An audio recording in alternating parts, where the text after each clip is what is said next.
Chapter 203. In the afternoon, Rinpoche and the Empress brought the antidote to the bottom of the building where the laboratory was located and gave Qin a call. Not long after, Su Shan and Sun Qing directly ran downstairs to pick him up. It seemed like they couldn't wait any longer. Upon seeing him, they immediately pulled him over and carefully examined him from top to bottom. "That's enough from the both of you." Rinpoche looked unhappy. "The last time he was poisoned, the both of you checked for a long time but to no avail. Now, you two are touching me from top to bottom like perverts. What do you two want? Which bastard touched my buttocks? F***ck, you almost touched my D." Rinpoche's face turned green. The two of them then pulled Rinpoche with a surprised look. "Lucky boy, how exactly did you do it? Let's go up and talk." Rinpoche looked at the Empress's face, which had the word, "I'm not happy," written all over it. If this was in Dayo, she might have slapped these two to death. Simply put, she was protecting her food. Rinpoche had already discovered this a long time ago. However, in this world, the Empress was already very restrained. They took the elevator up. Qin wasn't there, but Qin's father was already waiting upstairs. His gaze first fell on the Empress. These few years, he had seen all kinds of people and felt that he had some foresight. Even though this woman's appearance was stunning, this wasn't the main point.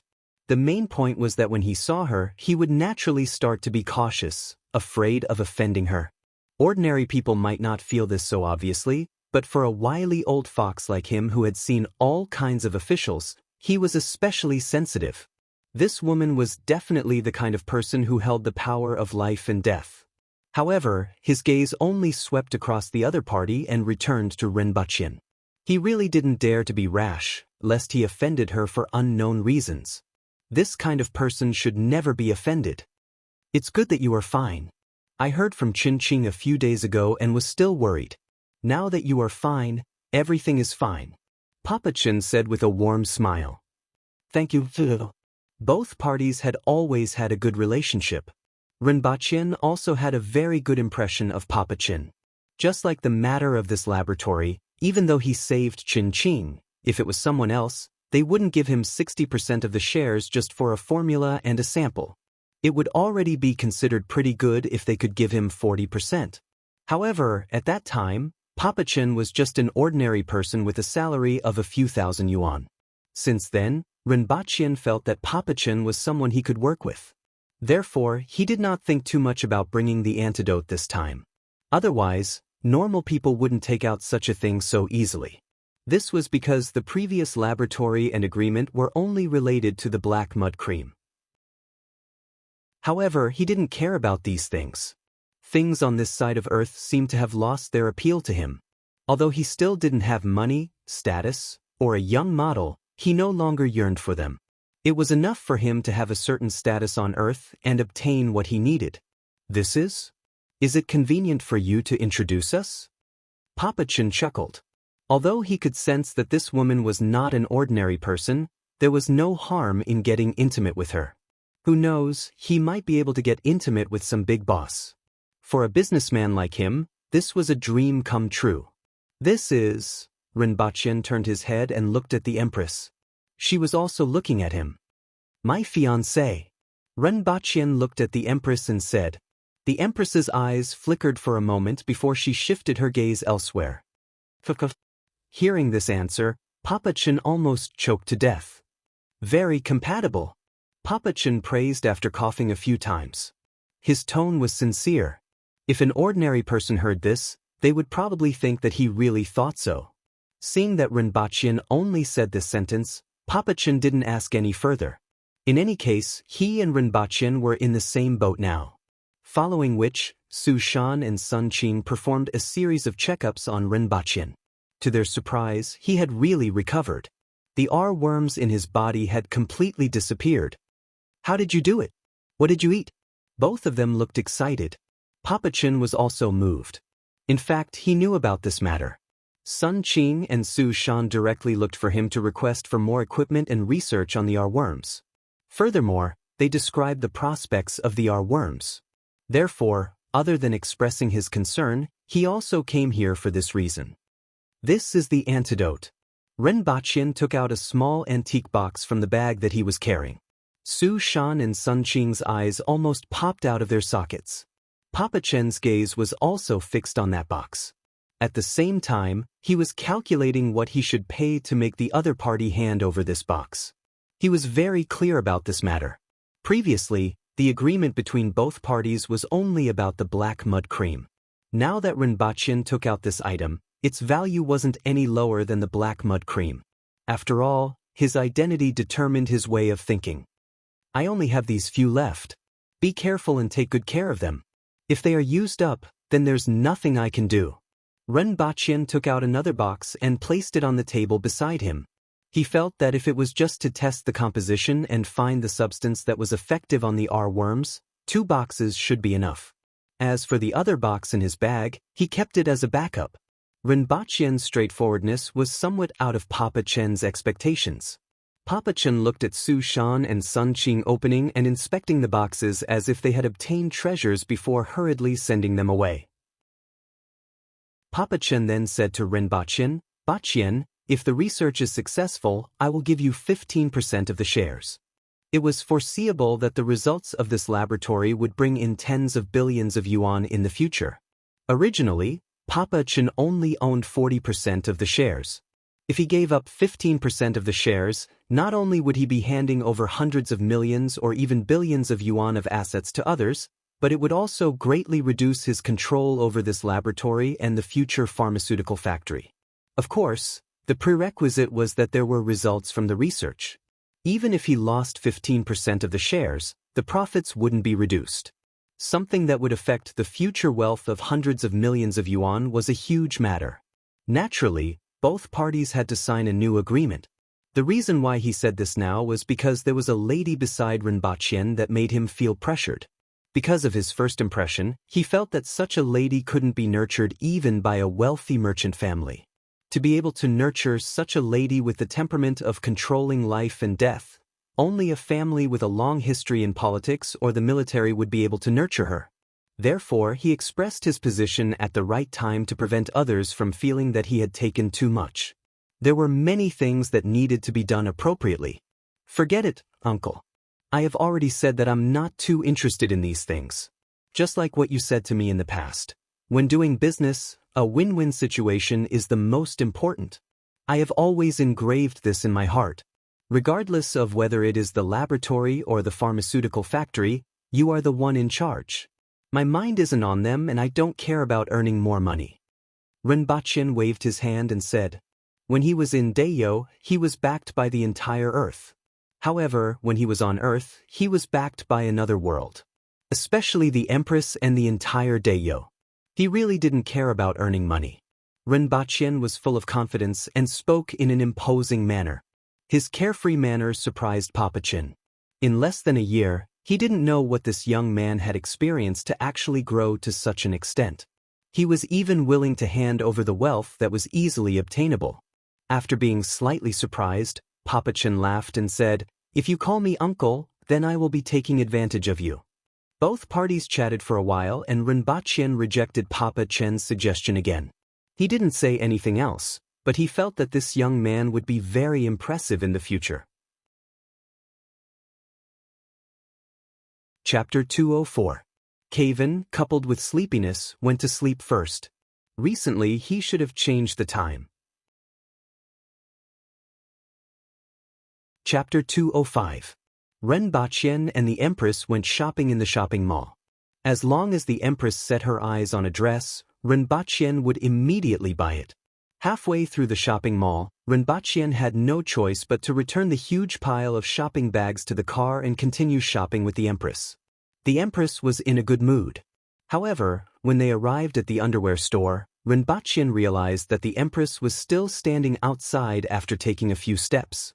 Her footsteps were motionless, and her gaze was wandering.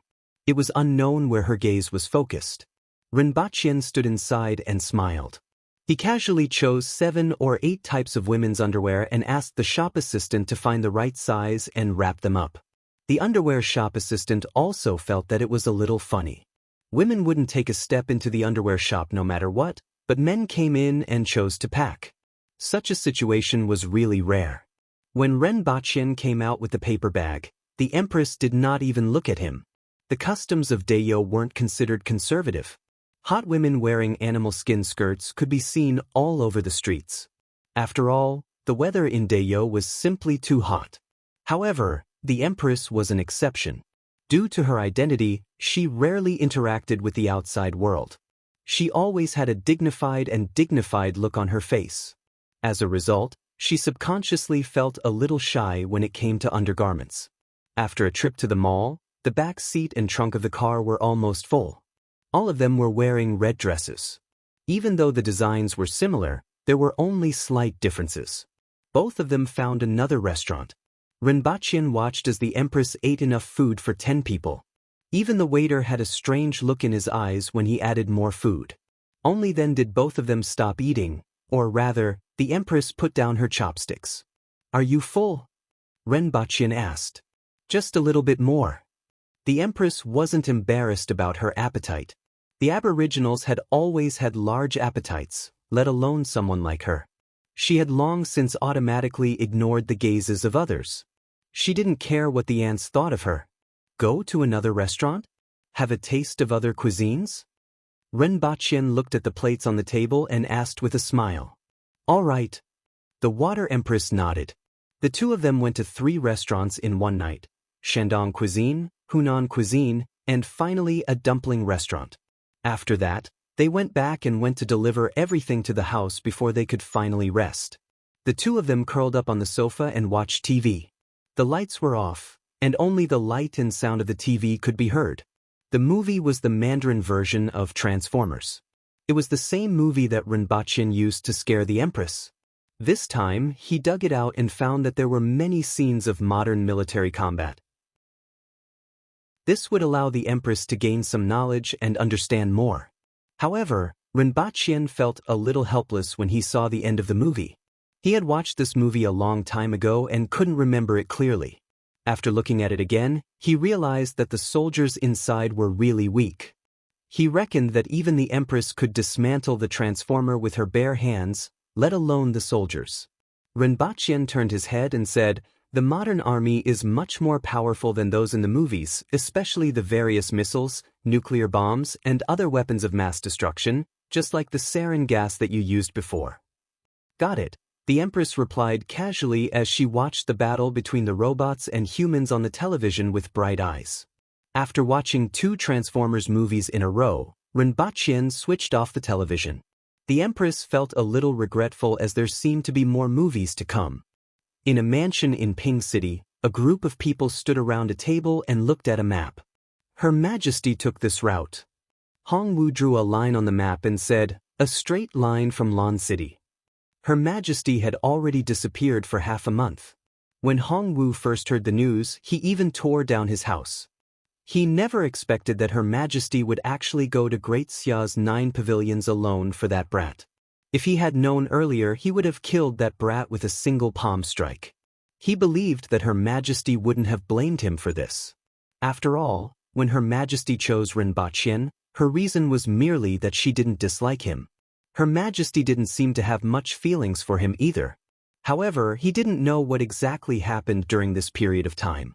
He couldn't understand why Her Majesty would actually put herself in such a dangerous situation for him. Now that Her Majesty actually did such a thing for that brat, he was afraid that he wouldn't be able to touch that brat anymore. At present, Hongwu's greatest wish was for Her Majesty to return safely and for that brat to die there. However, it was really hard to say what would happen if Her Majesty personally went to the 9 pavilions. Those lunatics in the 9 pavilions weren't people who were easy to deal with, especially when Her Majesty was in an enemy nation. If she was discovered, Great Xia would definitely not give up this opportunity. "What's the current situation of the winged cavalry?" Hongwu asked in a deep voice. For the past half a month, he had only slept for slightly more than 2 hours every day and was a little tired. However, he still had to perk up in front of everyone. In the eyes of everyone, the general who supports the nation, Hongwu had always been like a stabilizing force. As long as he could maintain his composure, the others wouldn't panic. There's no news. There are a total of 1,500 winged cavalry warriors, and they have been in Great Xia for 10 days. Even if they were divided into 10 teams, it would still be hard to avoid being detected, someone answered from below. As long as one of the teams can find Her Majesty, we will know her location, Hongwu said in a deep voice. Every team of the winged cavalry had a carrier pigeon that was used to send messages. Right now, he was waiting for news from the winged cavalry so that he could personally escort Her Majesty back. Everyone sighed in despair. The longer Her Majesty was in Great Xia, the more dangerous it would be. It was the same for the winged cavalry. Everyone also knew that they could only wait for the winged cavalry's carrier pigeon, as Hongwu had said. "Sir, there's news about Her Majesty." While everyone was still pondering in the room, someone suddenly ran in quickly. Upon hearing this, everyone's face lit up. They were afraid that there wouldn't be any news, and as long as there was news, it was a good thing. "What news? Speak." Hongwu's eyes lit up. Her Majesty killed Hua Sanlu in the 9 pavilions and used poison to destroy the 9 pavilions. Only 2 disciples escaped, the soldiers said loudly. The room was silent at first, then everyone burst into an uproar. The information contained in this sentence was too great. Her Majesty actually killed Hua Sanlu, and this was something that no one had expected.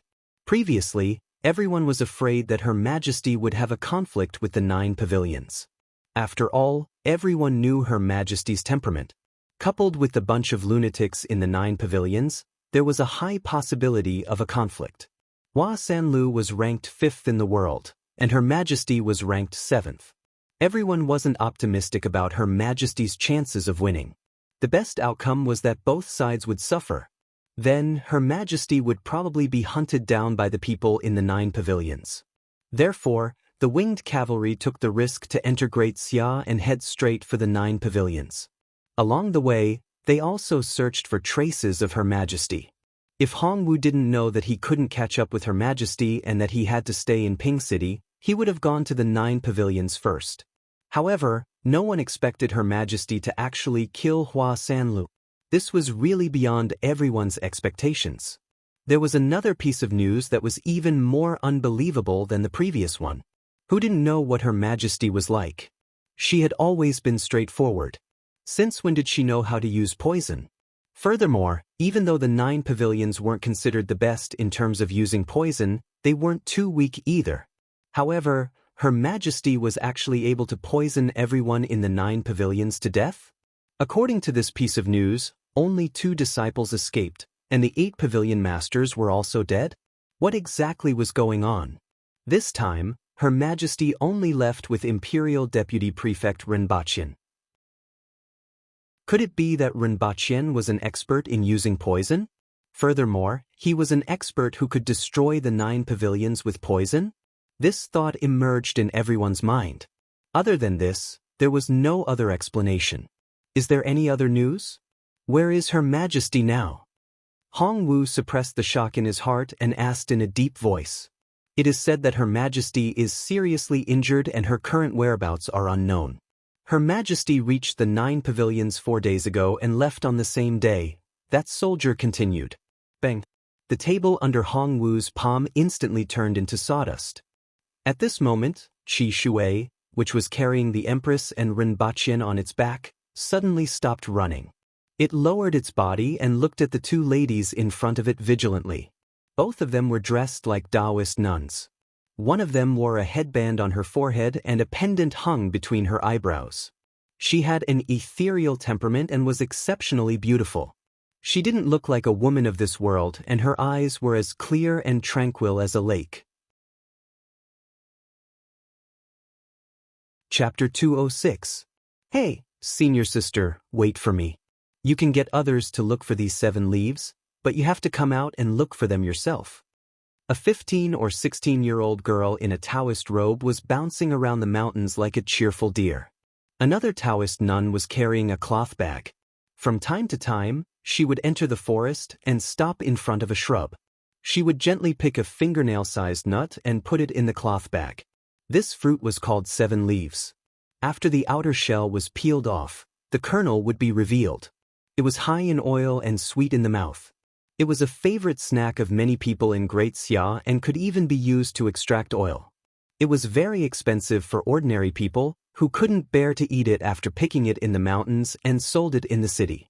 However, this thing was nothing to the Taoist nun. As long as she opened her mouth, countless people would come to her door and she wouldn't be able to eat it in her lifetime. Therefore, she didn't understand why senior sister would go up the mountain to pick the 7 leaves every year at this time. Moreover, she had to go so far. It was those guys who had picked all the 7 leaves near the Taoist temple. Senior sister and she had to run for a long time to find this place. Wasn't it all about eating? What was the difference? Wouldn't it be more fragrant if she picked it herself? You will know in the future. The otherworldly woman smiled faintly. Her smile was plain and modest. She was Li Yuanzhu, the 3rd most powerful expert in the world. If Hua Sanlu was said to be the most hated person among the experts, she was the most admired person in Great Xia. Ever since she became famous, she had never killed a single person, nor had her hands been stained with blood.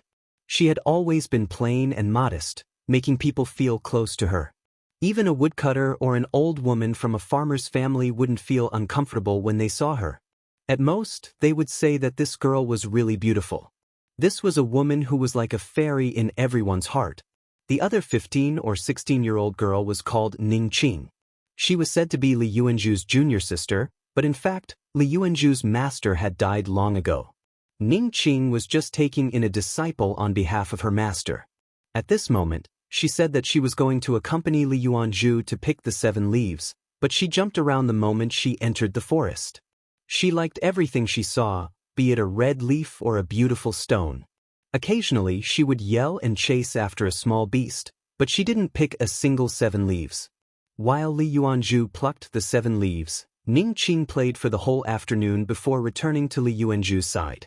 She pretended to help pluck a few leaves, but her eyes were attracted by a few bugs. Li Yuanzhu smiled helplessly when she saw her expression.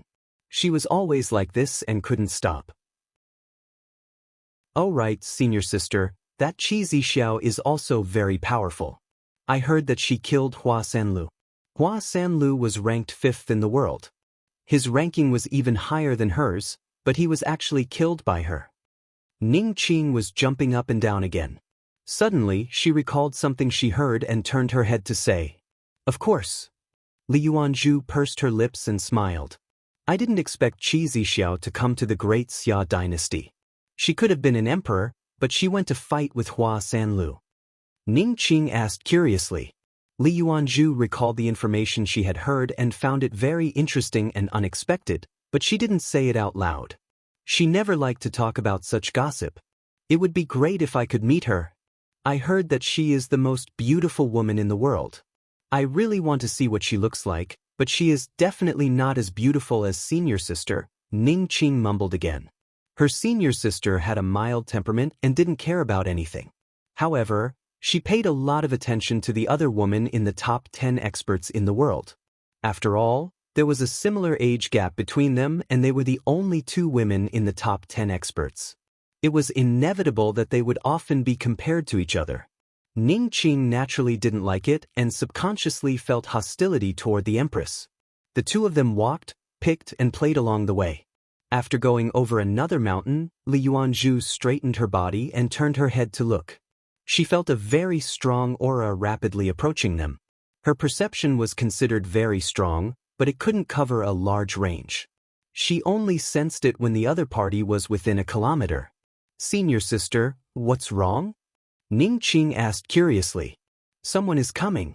It's an expert, but his aura is weak. He should be injured," Li Yuanzhu said without much expression. No matter who it was, she wouldn't be too concerned. It was just that Ning Qing was beside her, and it wouldn't be good if she didn't pay attention to the other party and Ning Qing got into a conflict. "An expert? Senior sister, he must be very powerful if you say he's an expert. He's even injured. Don't tell me it's Qi Zixiao?" Ning Qing laughed as she spoke. Although she wanted to see that famous woman, the world was so big. It would be too much of a coincidence if they could meet here. No matter how she thought about it, it was impossible. Li Yuanzhu remained silent. Soon, the two of them saw a Qilin beast carrying two people on its back. It suddenly stopped and stared at them cautiously. Li Yuanzhu raised her eyes and met the cold gaze of the person on the Qilin's back. She was right. How could it be such a coincidence? Li Yuanzhu was surprised. Ning Qing was a little curious when she saw the Qilin beast. Then, she looked at the Qilin and the man and woman on its back, especially the woman in red who was full of heroic spirit. Suddenly, a person that she had just mentioned flashed in her mind. She opened her mouth wide in surprise. Was she going to become an immortal? How could she be so accurate? Qi Xiao. Li Yuanzhu whispered. Although she had never met him, she could recognize him at a glance. After all, he was powerful, dressed in red, and riding a Qilin. It would be strange if she didn't know who he was. Li Yuanzhu. The Empress exuded a cold aura. She didn't expect to meet this famous woman here, and she couldn't help but feel that the other party was here to stop her. However, how could she retreat when she saw this woman who was as famous as herself, even if she was only left with 30% of her strength? She floated down from the Qilin and landed in front of him. Her body was as straight as a spear as she looked at the other party. Ren Baqian looked at her posture and wondered what was going on. Did she meet an expert? Who was Li Yuanzhu? Since the Empress could recognize her at a glance, she couldn't be weak. He thought about it again and seemed to have heard this name before. He quickly tried to recall when he had heard it before. At this moment, Li Yuanzhu smiled and said in a calm and amiable tone, "I don't have any ill intentions. It's just a coincidence. This is fate between you and I. I have heard of you for a long time. Why don't we sit for a while?" "What do you mean?" The Empress asked coldly. "I just want to get to know you when I see you. I naturally won't stop you if you want to leave," Li Yuanzhu said with a smile. Her voice was neither fast nor slow, and it made people feel like they were bathing in the spring breeze. Ren Baqian looked at the scene from behind and was sure that she was definitely an expert. She might even be one of the top 10 experts. Her attitude couldn't be faked. She treated him as an equal, and the Empress seemed to be afraid of her. At the thought of this, he suddenly remembered who she was. Li Yuanzhu, the third most powerful expert in the world. Wasn't she the one? He had heard someone mention her before, but he didn't take it to heart and didn't think about it for a while. Ren Baqian was shocked when he realized the other party's identity. Even at her peak, the Empress might not be able to defeat her, let alone now that she only had 30% of her strength. Fortunately, she didn't show any ill intentions. However, the Empress was still standing there like a telephone pole. After all, she wasn't the type to be at loggerheads with you one minute and sit down to drink and chat merrily the next. However, she couldn't possibly keep standing like this, right? In any case, the other party had shown goodwill. It was better not to show hostility at this time and wait until she recovered. She immediately shouted, "We have meat, do you have wine?" There was silence. Li Yuanzhu didn't expect that the man she didn't pay much attention to would speak at this time and even say such a thing. A gentle smile appeared on her delicate face. "We don't have wine, but we have qi. I picked it myself and will treat you to a meal." After a while, the four of them sat together. The Empress and Li Yuanzhu looked at each other and didn't speak. One was cold while the other was gentle. They were two completely different people. However, when the two of them sat together, the wilderness made people feel like they were in a fairyland. Ning Qing looked at the Empress curiously and then at Ren Baqian.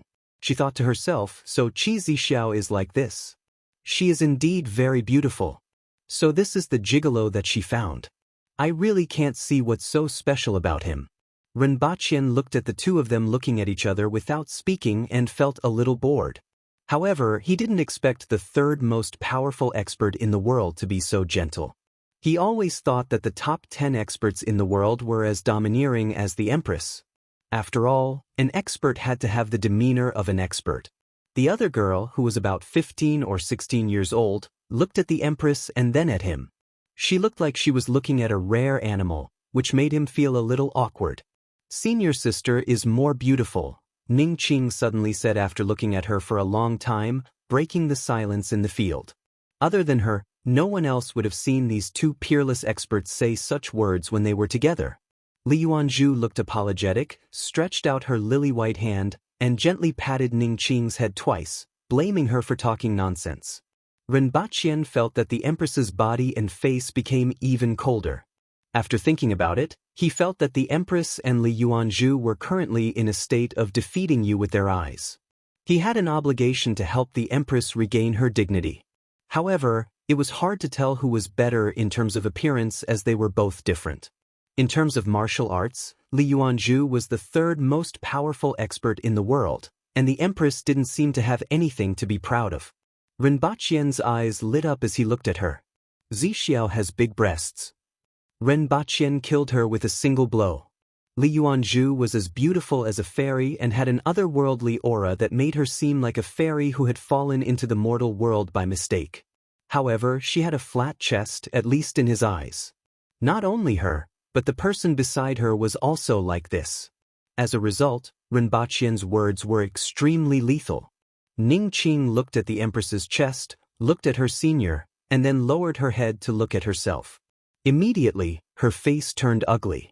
Even a lady like Li Yuanzhu had her otherworldly aura shattered by the sentence. She subconsciously glanced at the Empress, and her ears turned slightly red. Chapter 207. Rinpoche had stabbed both of them in the heart. It was a stab in the heart. Even Li Yuanzhu's calm demeanor was broken. She was embarrassed and annoyed, let alone Ning Qing. Her mouth was so red that a soy sauce bottle could be hung on it. She glared at him with extreme hatred and wished she could bite off a piece of meat. Rinpoche then acted as if nothing had happened.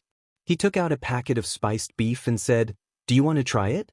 It's a specialty from my place and tastes pretty good." Li Yuanzhu didn't know what to do with such a person. She had a hard time when she was young. When she grew up, everyone treated her with respect. For 10 years, no one had treated her like this, giving her a red date after giving her a slap. Did he think she was a child? However, she really couldn't lose her temper. It seemed that she hadn't been angry for a long time. Although Rinpoche's words broke her calmness, it only made her feel a little embarrassed. At the same time, she found it a little funny. This person was really bold. It wasn't an exaggeration to say that he was extremely daring. He actually dared to say such words in front of Qi Zixiao. Although Qi Zixiao glared at him with a murderous look, she actually didn't lose her temper. This made her a little curious. After all, she had heard a lot about Qi Zixiao's temperament. This person was indeed as weak as the rumors said. His appearance could only be considered delicate and was far from handsome. Not only was Qi Zixiao willing to take risks for him, but she also tolerated him at this time. It was really strange. Li Yuanzhu really wanted to know why Qi Zixiao treated him like this. However, she was only curious. She had always been calm and impulsive, and she rarely paid too much attention to the outside world. In fact, she would probably forget about this matter after a few days, so naturally, she wouldn't ask. At this moment, the atmosphere was broken. She said, "I have long wanted to meet the famous Empress of Deyo, but Lan City is too far away. I didn't expect to have such an opportunity today." "So what if I see her?" the Empress said coldly. She didn't have any thoughts about Li Yuanzhu. She didn't even hate her after seeing her, but she was still somewhat unconvinced. She was ranked 7th, and now she was ranked 5th. The other party was ranked 3rd. It was a pity that she only had 30% of her strength left. Otherwise, she would have given it a try. "Your reputation is well-deserved." Li Yuanzhu smiled gently. The Empress snorted. Ning Qing looked at Li Yuanzhu and then at the Empress, feeling displeased. "Senior sister is such a good person, why do you keep snorting?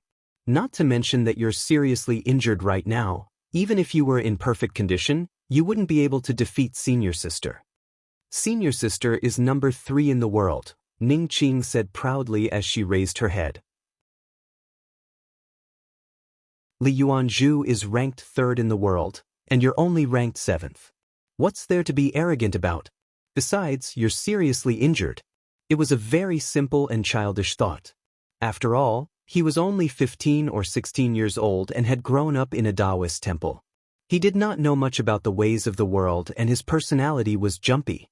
Everyone in the monastery doted on her, and she did not feel that there was anything wrong with it. However, these words caused the Empress to become even colder. Her eyes were filled with battle intent. If not for her severe injuries, she would have started fighting immediately. Sorry, she has a childish temperament, Li Yuanzhu apologized with a sincere look in her eyes. Then he turned to look at Ning Qing. Don't talk nonsense again, or I won't bring you out next time. However, his tone was not stern at all. Rinpoche pondered. He was still a child. His next sentence should be, don't ever let her off, right? What would they do when they grew up? What was the point of having the police? However, what she said was the truth. At most, he would be reprimanded for talking nonsense and making an unintentional mistake. However, this would be even more hurtful. Zixiao has big breasts, Rinpoche said with certainty. Rinpoche felt that he was Feng Qingyang now. His 9 swords beyond the swords were specialized in breaking all kinds of techniques. Nothing could cover up his mediocrity. Things. However, he also took advantage of Li Yuanzhu's good temper. She was obviously angry, but she still had to maintain her poise. Although such a person was number 3 in the world, he was easy to bully. If it was someone else, let alone number 3, even if he was number 10 in the world, Rinpoche might not dare to poke at their wounds. Ning Qing's face turned green. She had never hated someone so much in her life. If she could, she would bite him to death. The smile on Li Yuanzhu's face could no longer be maintained. It was not easy to get over the matter just now, but Rinpoche poked both of their chests again. For the first time, she felt that she hated this person a little. The Empress was about to fly into a rage out of humiliation. Her ears were completely red, and she wanted to slap the guy beside her to death. However, when she saw the stiff smile on Li Yuanzhu's face, she immediately withdrew her coldness and smiled instead. When she withdrew her coldness and smiled like a flower, it was exceptionally captivating. This smile disappeared in a flash. After all, winning in this aspect wasn't something to be proud of. In her heart, strength was always the first priority. You have seen enough. I'm leaving, the Empress said. She lifted Rinpoche's collar and landed on Qi Shui's back in a few flashes. She still had the attitude of a victor. The two of them stopped and sat with each other for a while. Rinpoche ruthlessly stabbed both of them in the heart. When they passed by, Qi Zixiao raised her hand and threw a bottle at them. Li Yuanzhu subconsciously caught it. Only when the Kirin was nowhere to be seen did Ning Qing scream hysterically. That slut! How could Qi Zixiao be so blind as to fall for him? Senior, why didn't you slap him to death? He actually dared to compare you with Qi Zixiao? Li Yuanzhu shook her head slightly and was speechless. That guy was simply a jerk. She looked at the bottle in her hand. It was like white jade, and the fragrance of wine wafted out after unscrewing it. Was he treating her to a drink? Li Yuanzhu smiled at the thought of this. Senior, why are you still smiling? I'm so pissed, Ning Qing said resentfully. After the two of them were far away, Rinpoche smiled and said, Zixiao, I have avenged you. It would have been better if he hadn't mentioned this. Now that he mentioned it, the Empress was furious. Since when did she rely on this to suppress others? Also, what were his eyes looking at?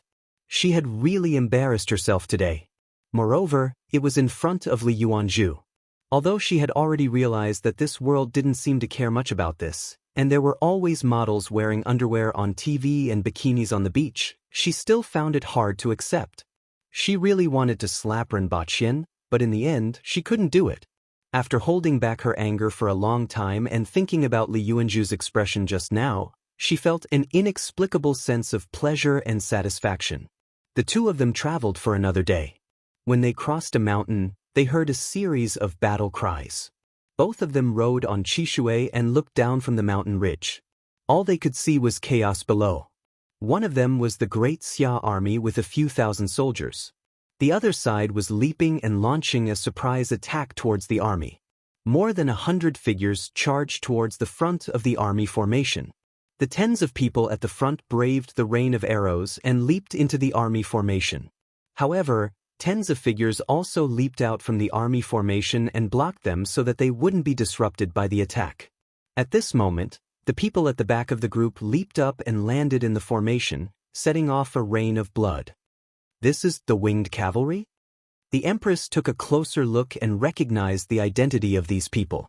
After all, she couldn't be more familiar with the equipment of the winged cavalry. However, why were they here and even colliding with the Great Xia army? At this moment, the formation of the Great Xia army suddenly changed. Other than the soldiers that were entangled, the others formed a circle under the command of the winged cavalry and surrounded the group of more than 100 people and their opponents. Chapter 208. Die! One of the burly men laughed maniacally. The long saber in his hand pierced through the air and slashed at his opponent. Then he brought the other saber in front of him. These two fellows cooperated well. Two advanced man-will experts were actually able to block a few of his moves, but that was as far as they could go. With a turn of his body, the long saber changed direction, and the head of the other opponent flew into the sky. Then he shouted loudly and was about to split the opponent that he had just slashed into two when he was suddenly stopped by several spears from the side. The burly man had a look of contempt on his face. With a casual swing of his saber, the hands that were holding the spears immediately lost control, and the spears flew into the sky. However, those people didn't stop and immediately moved away. The people behind them continued to stab with their spears. This was the centipede formation used by Great Xia during the battle with the Aboriginals. The advantage of the Aboriginal warriors was too great. Even if the number of Great Xia soldiers was 10 times that of the Aboriginals, it would be difficult to achieve victory on the battlefield without relying on this battle formation. Needless to say, they were facing the elites of the Aboriginals, the winged cavalry. Although there were only slightly more than 100 of them, all of them were at the earthwill level. Even 5,000 elite soldiers would find it difficult to resist them. The difference in strength was too great. Therefore, after the Great Xia generals arranged for dozens of people to block the first batch of Aboriginal warriors, they immediately launched the centipede formation and eliminated these 100 people. This kind of situation occurred in many places on the battlefield. After the winged cavalry warriors killed and repelled their opponents, they discovered that they had to face opponents that moved quickly and held spears that were like centipedes with hundreds of legs. A bunch of bastards. One of the winged cavalry warriors cut off all the spears around him like a spinning top. The long saber in his hand turned into a white line and cut off 5 or 6 heads. Suddenly, a spear pierced toward his waist at an extremely fast speed. The winged cavalry warrior grabbed the spear with one hand, making it difficult for his opponent to advance. Then he flicked the spear upward, and his opponent quickly let go of his hands. This was the result of many years of combat experience. These people were all Great Xia captains who were at the beginner level of the man-wheel. They had fought with the Aboriginals more than once and were able to survive. Regardless of strength or reaction, they were much stronger than the rest. However, in the next second, he saw a flash of saber light in front of him in horror. His entire body was directly sent flying from his chest. If it was an ordinary Aboriginal warrior facing the centipede formation, it was very likely that he would be obstructed by the surrounding spear formations. However, he wasn't facing an ordinary Aboriginal warrior, but the elite winged cavalry. One of the soldiers chopped off a few more heads with a backhand. When his gaze swept across the surroundings, his body suddenly paused. A long spear had directly left a bloody mark under his armpit. The soldier chopped off the heads of the two people in front of him with a backhand. His face was filled with joy as he shouted, "Your Majesty!" Upon hearing this sound, all the Aboriginal warriors revealed a look of joy and looked in the direction of the sound. Many of them didn't manage to dodge in time and ended up with a few wounds on their bodies. However, many people saw a red figure rushing towards them from afar. Who else could it be but His Majesty? "Your Majesty! We found Her Majesty!" Everyone cheered excitedly, not forgetting to slash their opponents to death. A middle-aged general at the back of the Great Xia battle formation was originally frowning as he looked at the battlefield. Based on the current situation, even if these 5,000 elite soldiers could eliminate more than 100 winged cavalry warriors, they would at least lose 70% of their men. This was an optimistic estimate, and the possibility of both sides suffering losses was very high. It was a pity that there wasn't a crossbow battalion. If there was, this wouldn't have happened. One had to know that these were all battle-hardened elite soldiers. Although the merciful didn't command soldiers, his heart was bleeding. The only consolation was that these were, after all, the most elite winged cavalry warriors of Dayo. At least 1/10 of them were here, and even if these 5,000 elite soldiers were to be sacrificed, it wouldn't be considered a loss. At this moment, he heard the yells of the winged cavalry warriors in the battle formation. His facial expression changed drastically. Sitting on the back of his horse, he saw a red figure rushing in his direction. "Stop her," the general shouted, but he was distressed. Why did Qi Zixiao appear at this time? He had already invested all his troops to surround these winged cavalry warriors. Together with Qi Zixiao, there was simply no way to stop them. He could only hope that Qi Zixiao was seriously injured as rumored. However, he didn't have any expectations as he looked at the figure that was rushing over from afar. Even if she was seriously injured, they wouldn't be able to stop her. Furthermore, looking at her current speed, she didn't look like she was injured at all. Half of the hundreds of winged cavalry warriors that surrounded him immediately turned their horses and rushed toward the red figure. The Empress's face was ice-cold. Facing the 50 to 60 winged cavalry warriors, she leaped into the air. Just like how she stepped on human skulls on Earth, it didn't matter if they dodged or brandished their sabers. To the Empress, there was practically no difference. In a single move, more than a dozen of the winged cavalry warriors fell from their horses. Before that happened, they were already dead. These 50 to 60 winged cavalry warriors couldn't even stop her for half a step. When the remaining people turned their horses around, they could only see the back of the Empress charging in their direction. "Shoot!" The middle-aged general looked at the scene in front of him and trembled slightly. He forcefully controlled his voice and gave the order. He smiled bitterly. His 5,000 elite soldiers were entangled with the winged cavalry and couldn't move at all. Regardless of whether he retreated or not, he would still die. It's over, it's all over. At this moment, the only hope in his heart was that a few more people could escape and kill a few more winged cavalry warriors. The remaining people had already drawn their bows and knocked their arrows. Upon hearing the order, they immediately released their bows. 50 to 60 arrows pierced through the air and flew straight toward the lady in red. The Empress stretched out her hand and grabbed. 6 or 7 arrows appeared in her hand. As for the rest, she brushed them aside. With a flip of her hand, the 6 or 7 arrows flew back. 3 of them directly missed, 2 of them penetrated the horse's buttocks, and 1 of them was lucky enough to hit one of the winged cavalry warriors. Seeing this, the Empress's face turned even colder. After brushing aside the second round of arrows, she immediately appeared on a horse and smashed that man's head with one hand. Taking advantage of the situation, she pounced toward the general who was surrounded in the middle. Immediately, 3 figures on their horses soared into the sky. These 3 people actually had the strength of an earthwheel expert. However, they were smashed to the ground one after another. The Empress smashed that general's head with one palm. Carrying the corpse, she leaped out of the crowd and shouted, "The great Xia general is dead. Kill." Her cold voice spread throughout the battlefield. "Kill!" The winged cavalry warriors laughed heartily and shouted. At this moment, the fatigue from the past few days couldn't be found on their bodies. It was as if they had been injected with chicken blood. "Avenge the general!" This weak voice was immediately drowned out. However, that general's personal guard still had the determination to die and rushed toward the Empress with a sorrowful look on his face. After knowing that their general was dead, the morale of the great Xia soldiers plummeted. Coupled with the fact that there was no one to command them, they collapsed in no time and began to flee in all directions. "Your Majesty!" More than 10 winged cavalry warriors rushed to the Empress's side. Their faces were full of reverence. At this moment, the ground around her was already filled with corpses. "Kill them and come back in the time it takes to burn an incense stick," the Empress said coldly. "Yes." Other than a captain who remained by the Empress's side, The rest of the people broke into a run and chased after the great Xia soldiers who had scattered. Ren Baqian watched the bloody massacre of this era from the ridge and then saw the Empress charge alone.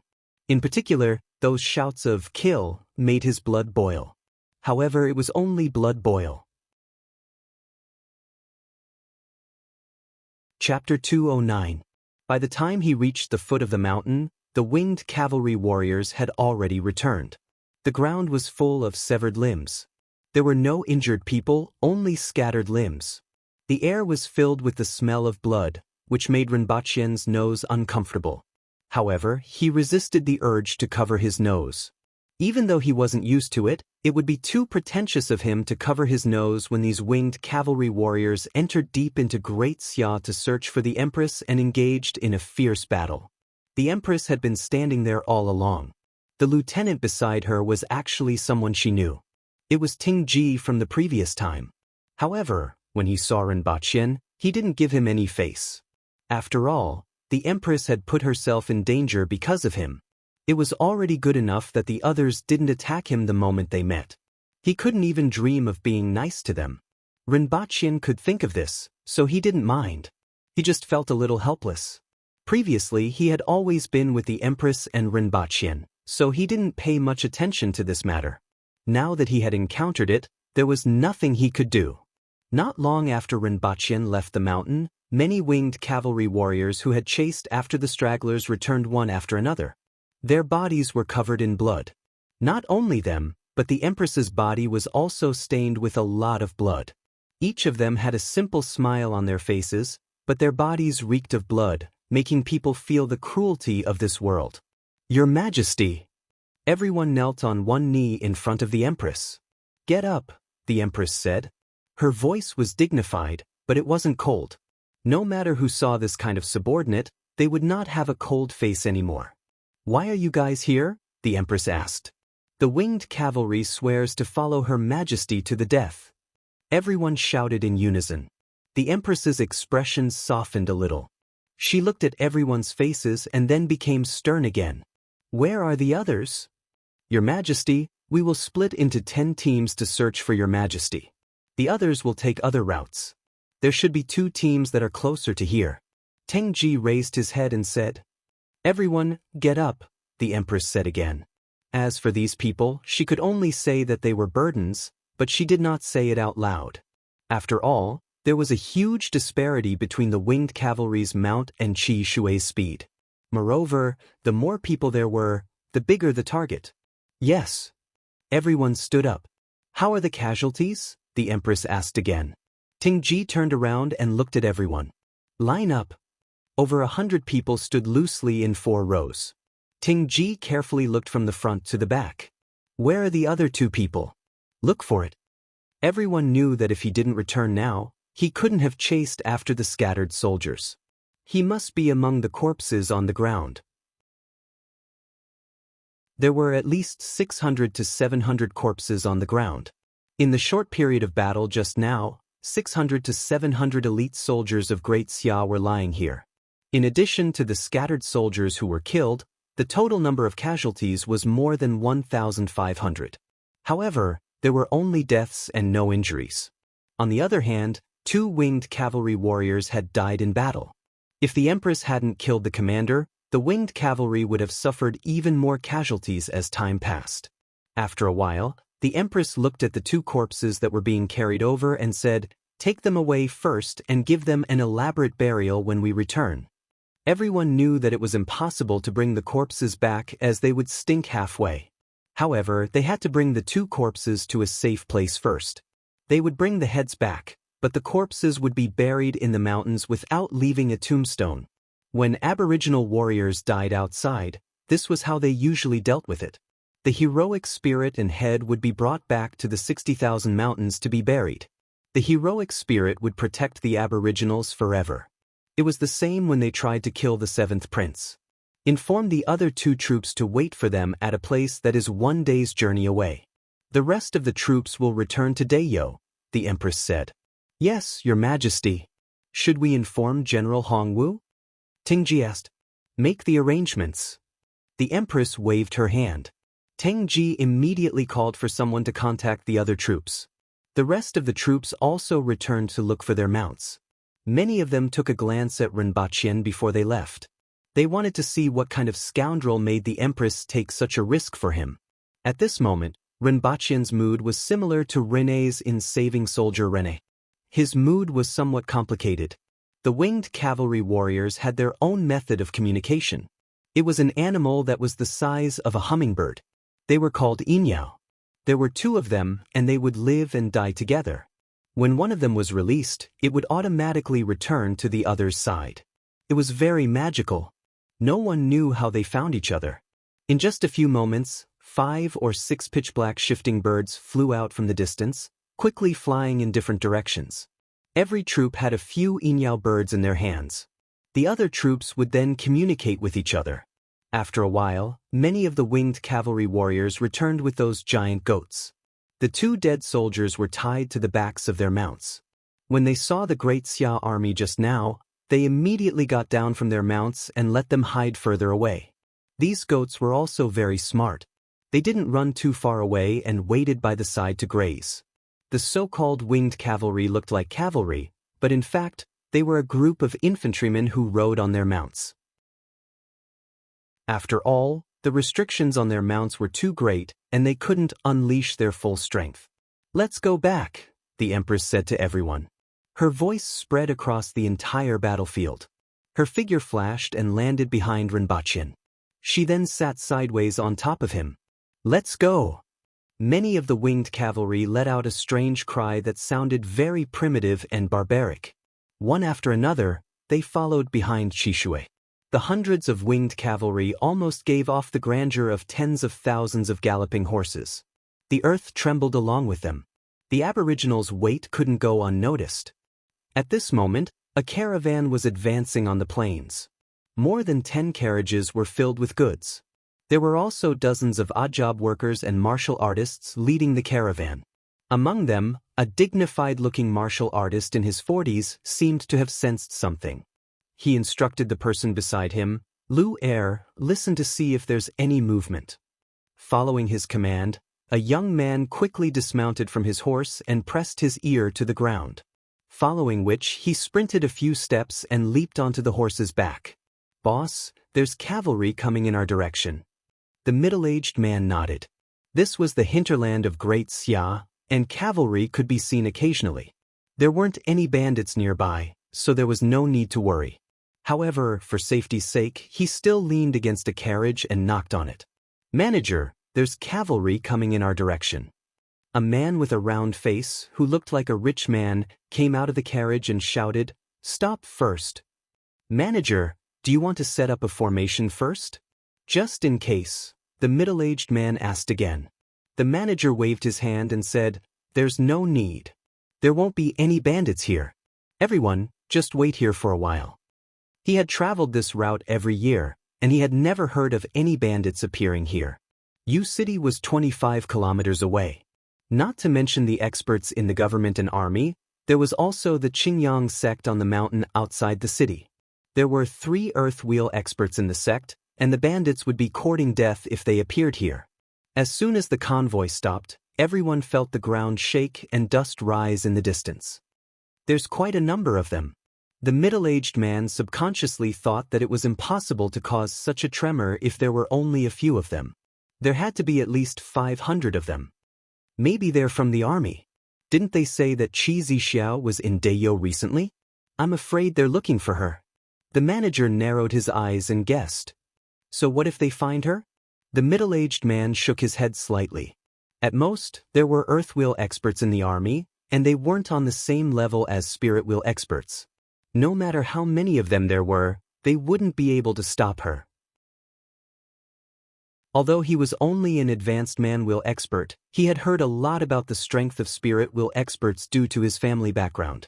The man sat on the horse and looked in that direction. After a while, he could see some shadows in front of him. Following which, his expression changed drastically. At the front was an unknown monster that was carrying a person. Behind it wasn't a horse at all, but a goat. It was the kind of giant goat that was most commonly seen in Deyo. Only the aboriginals loved to ride this kind of mount. When he realized this, his expression changed drastically, and he shouted, "It's not the Great Xia cavalry, it's the Dayo people. Why are the Dayo people here? Don't care about the goods, run." The manager's expression also changed after hearing his words. "How is this possible? Why are the Dayo people here? No, we can't lose the goods. Ordinary Aboriginal soldiers are at the man-wheel level. How can those who can come here be ordinary soldiers? They can't stop them at all. Why should we care about the goods? They can't take them away." The middle-aged man lifted him up as he shouted.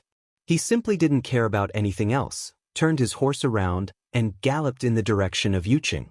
The rest of the people's expressions changed drastically as they fled in all directions. As for the goods, they simply couldn't care less.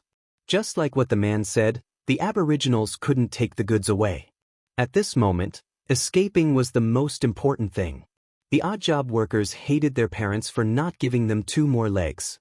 The middle-aged man spurred his horse forward and looked back from time to time. After a while, he saw that the Dayo people didn't have any intention of chasing after them and directly headed for Mount Yuyang. Only then did he heave a sigh of relief. After all the Aboriginals had entered Mount Yuyang, he then instructed, "Go and inform the officials of Yuqing." After waiting for a long time, he spurred his horse back. Ren Baqian sat on the back of Qi Shui and saw these people fleeing in all directions from afar. However, even if they didn't run, he couldn't be bothered with them. After all, so many defeated soldiers had fled just now, and those who should have been informed had already been informed. Everyone entered Mount Yuyang and ran all the way to the depths.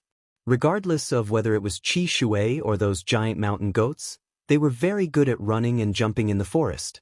The complex terrain of the forest didn't hinder them at all, and it was difficult for the Great Xia army to catch up. Everyone rested for a while every 2 hours. At night, they spent the night in the depths of Mount Yung. The Empress and Ren Baqian sat next to a bonfire. Ren Baqian was roasting meat for the Empress while the rest stayed far away. However, they could still smell the aroma coming from the bonfire. It was obviously the same thing, but they always felt that the aroma coming from the bonfire was exceptionally alluring. At daybreak the next day, everyone got up and set off again. Half a day later, they stopped at a mountain ridge. This was the place where Tingji and the other 2 teams had agreed to meet. Tingyang sect leader, Lu Ganjun sent someone to see you. A burly man hurriedly entered the room and said, "I won't meet him. Even if I am possessed by the devil and am seriously injured," the old man in the room replied without even lifting his eyelids. If he didn't know about this news, he might as well meet him. Since he already knew about it, he might as well close the door and refuse to meet him. "Sect leader, why don't we meet him? In any case, we should at least listen to what he has to say." That burly man had a strange look on his face. How could the Qingyang sect's martial arts be possessed by the devil? Furthermore, the relationship between the Qingyang sect and the officials had always been pretty good. There was no need to be so extreme, right? Yesterday, a group of Aboriginals entered Mount Yuyang. The old man saw that he was puzzled and casually told him about it. So what? The burly man didn't understand what was going on. Even though the Aboriginals weren't weak, it shouldn't be to the extent of being scared to this extent just by hearing the name. Seeing that he was stupid, the old man shook his head angrily. "A group of more than 100 people, and all of them are Dayo's winged cavalry. Even the weakest among them is at the earth-wheel level like you and me. Among them, Qi Zixiao is also among them. Lu Kenjun is courting death by dragging our Qingyang sect into this. If you want to take a look, you can go ahead."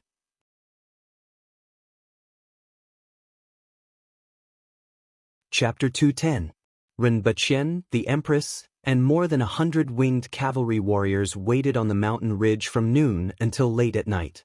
It was not until the next morning that one group arrived, but there was still no sign of the other group. The group of winged cavalry didn't encounter any trouble along the way, but they encountered a group of about 1,000 cavalry warriors on their way here. They were immediately killed, and more than half of them escaped. Ren Baqian suspected that the group of winged cavalry warriors had encountered some trouble. For example, they encountered a large number of elite Great Xia soldiers like the group that he and the Empress had encountered. He was afraid that it would be somewhat dangerous. If they continued to wait, the Great Xia army might have already received the news and set up camp outside. However, he didn't bring it up. He was the one who had the least right to speak here. The Empress was here for him, and these winged cavalry warriors were here to look for the Empress. Could he suggest not to wait anymore? Unless he had no other choice, Rinpoche knew that he would absolutely not say it. Let's continue to wait.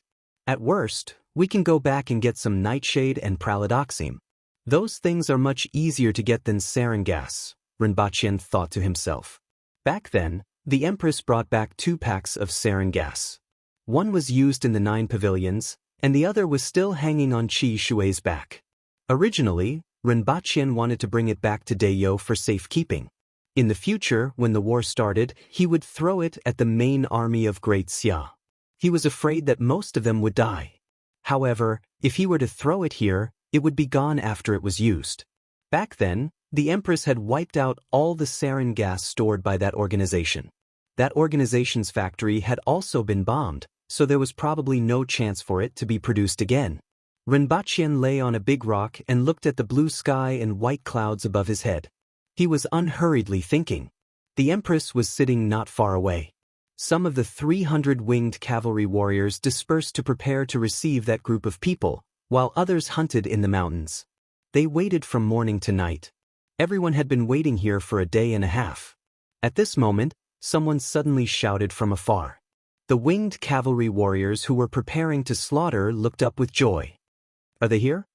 Rinpoche tilted his head to look at their reaction and thought to himself. Very quickly, a group of goat riders came bouncing over from afar. A group of murderous burly men hopped forward on goats. The scene was very beautiful and could definitely shatter many people's fantasies about the profession of knights. If this were to be filmed, people would definitely not be able to look straight at it.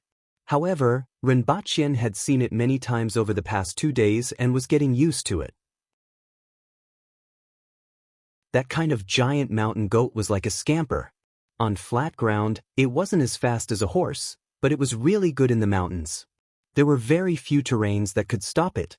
Your Majesty, please forgive us for our tardiness. More than 100 people got off their mounts and knelt down on one knee. From the looks of it, they did not encounter any trouble. Their armor was not broken, and there were no bloodstains on their bodies. It's good that you are here. Get up, the Empress said faintly. After everyone stood up, the Empress asked, "Why are you only here now?" The Empress asked casually. After all, they didn't look like they had fought before. The captain's face twitched for a long time. He turned around and kicked the person behind him away before saying awkwardly, "That bastard led us the wrong way." The faces of the others also twitched for a long time. They all looked at the burly man from the corner of their eyes, as if they were looking at him with disdain. Rinpoche looked at them from a short distance away and laughed out loud. If they weren't enemies, this group of fellows were actually rather simple and honest and cute, even though they had the halo of being a pig teammate most of the time. Let's rest first. We will set off tomorrow morning. The Empress waved her hand to let them find a place to rest. Rinpoche pondered for a long time, moved closer to the Empress and said, "It has already been 3 days. There are still 2 more days before we return.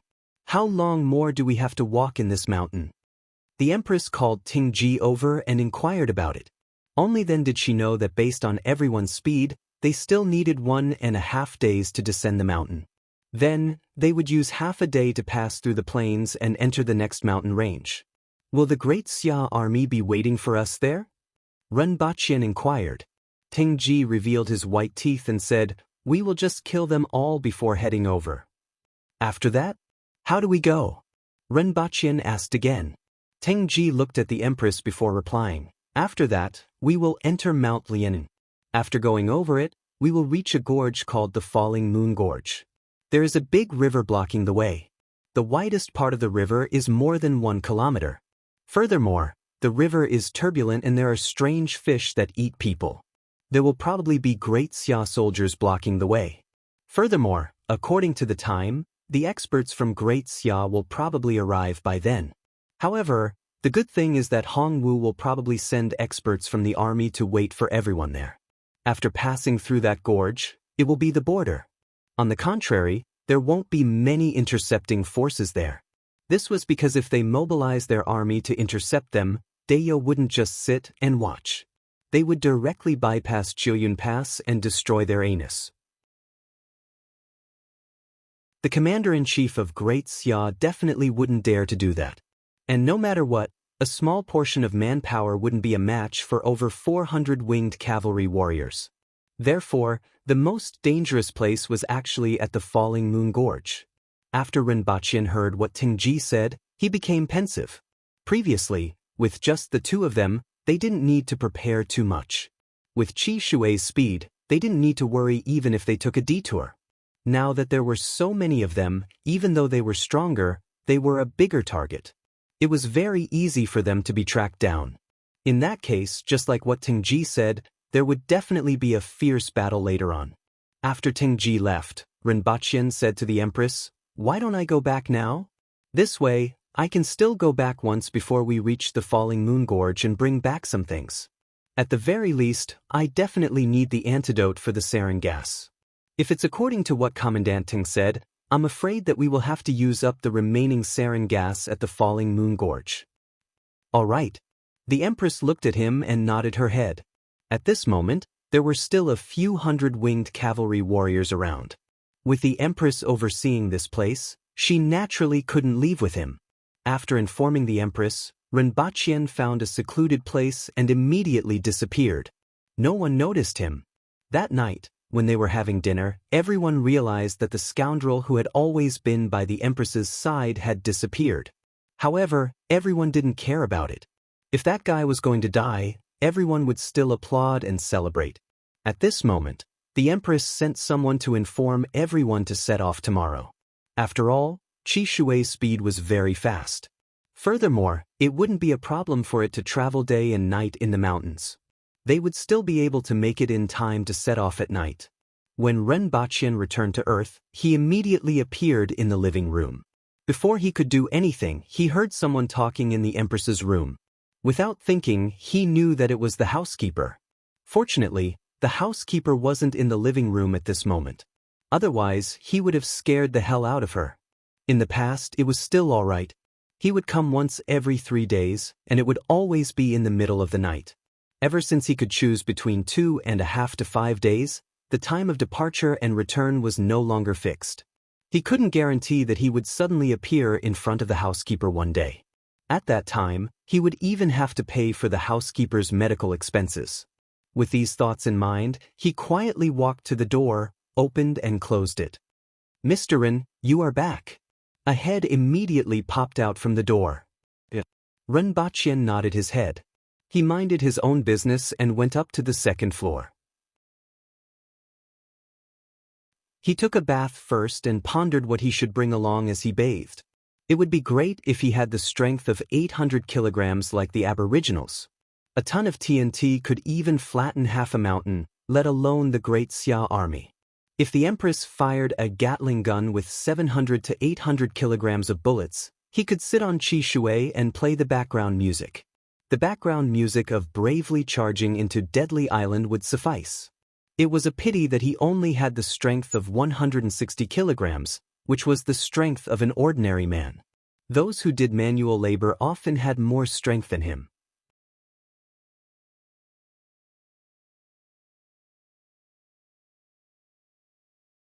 Chapter 211.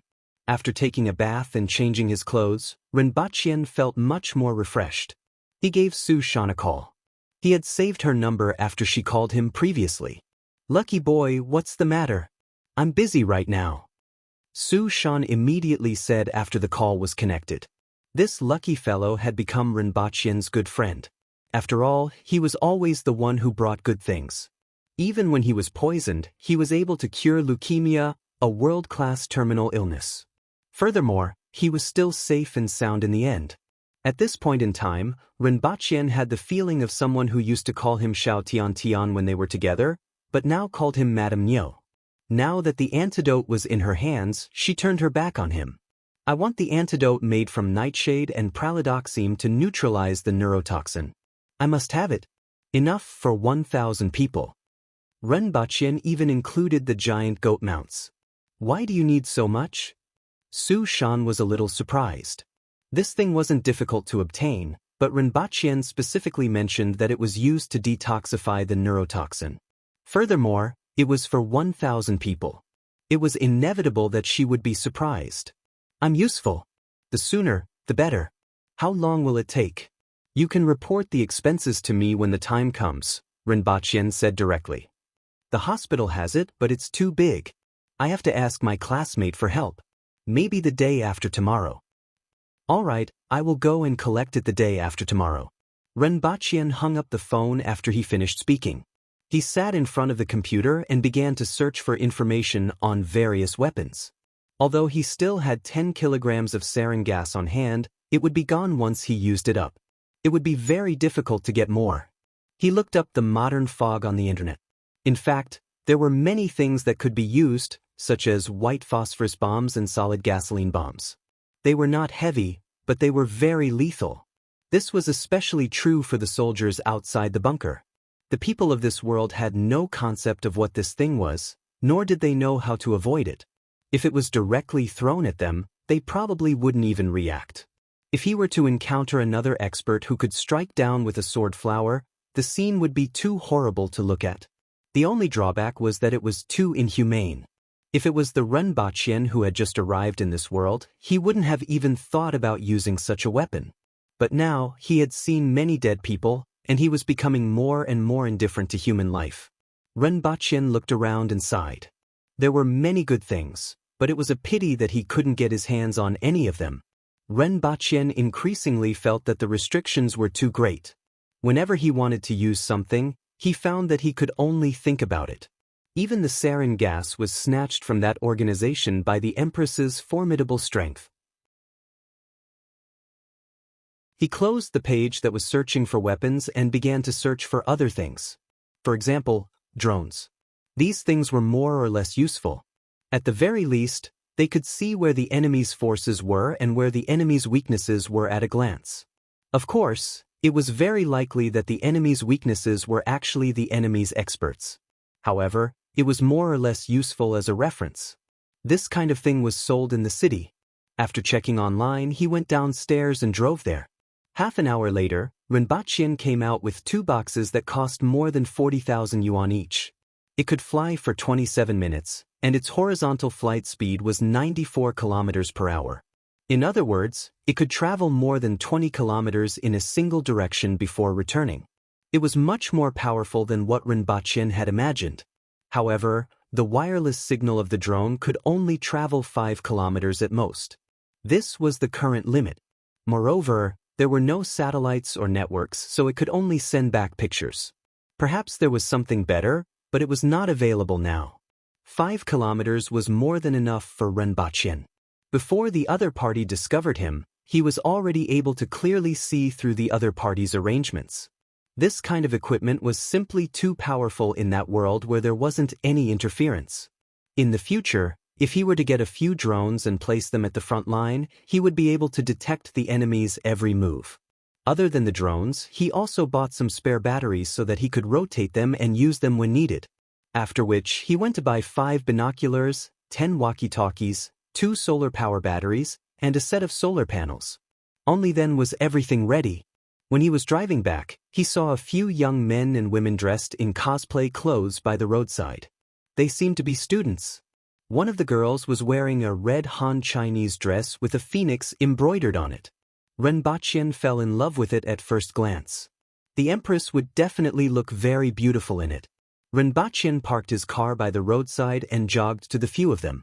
They immediately looked at him vigilantly, especially when they noticed that he had stopped his car just now. Did he come to strike up a conversation because he felt that he was rich? There were many such incidents in novels and on television. Especially recently, there was an incident of placing drinks on the roof of a car to represent the price. These students were very hostile to people who drove to strike up a conversation. "Excuse me, may I know where the clothes are made?" Renbachien greeted the few of them with a smile. His tone was very polite and he pointed to the young lady who was surrounded in the middle.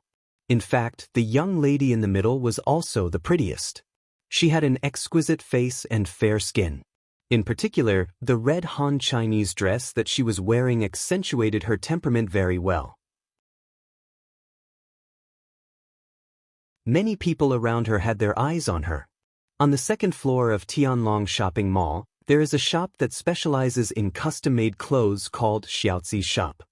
The young lady's voice was soft and very pleasing to the ear. "Thank you." Renbaqian smiled at the few of them, turned around, returned to his car, and drove away. The few of them looked at each other in dismay. They thought that Renbaqian was here to strike up a conversation. They didn't expect that he would just ask where the clothes were made and leave immediately. This made them a little surprised, but they still relaxed. The young lady who was surrounded in the middle smiled warmly. She felt that these people were indeed thinking too much. Just now, even she thought that Renbaqian was here to strike up a conversation. Even though she felt disgusted, she was also a little happy. At this moment, when she relaxed, she felt a little disappointed. Renbaqian drove directly to the shopping mall that the young lady mentioned and found the shop inside.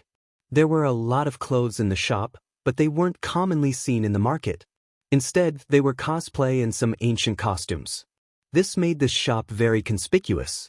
Everyone who passed by would take a few glances at it, but very few people went in. Renbaqian went in and told her what he wanted. It was a red Han Chinese dress with a phoenix embroidered with gold thread. Renbaqian even thought of embroidering the word emperor on the back of the dress, but after thinking that it was too chunibyu, he gave up. After agreeing on the figure and the fabric of the dress, Renbaqian paid the deposit and could only collect it in half a month. Renbaqian wasn't in a hurry. He could collect it after returning to Dayo. Over the next 2 days, he first bought a Type 81 rifle and bullets. Now that he was considered an acquaintance, he asked them to send the rifle and bullets to a certain place, which saved him a lot of time. Next, he drove to an empty place to practice with the drone. Even though the shop assistant had demonstrated it to him, it was impossible not to practice more. He found a square and lifted the drone up. Immediately, many people came over to watch. They watched as he lifted the drone up, flew out, and crashed. The people around him sighed.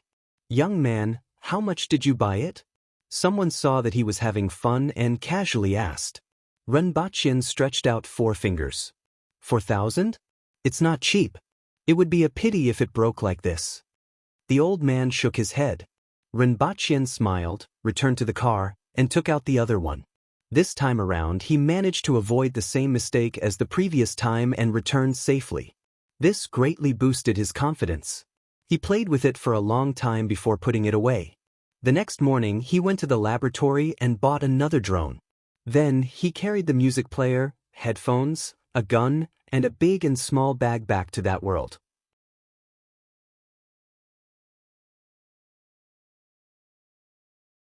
Chapter 212. The Empress didn't know how long she had been sitting there. When she saw Renbaqian, her eyes widened. She looked at him and paused for a moment. After all, his current appearance was very strange.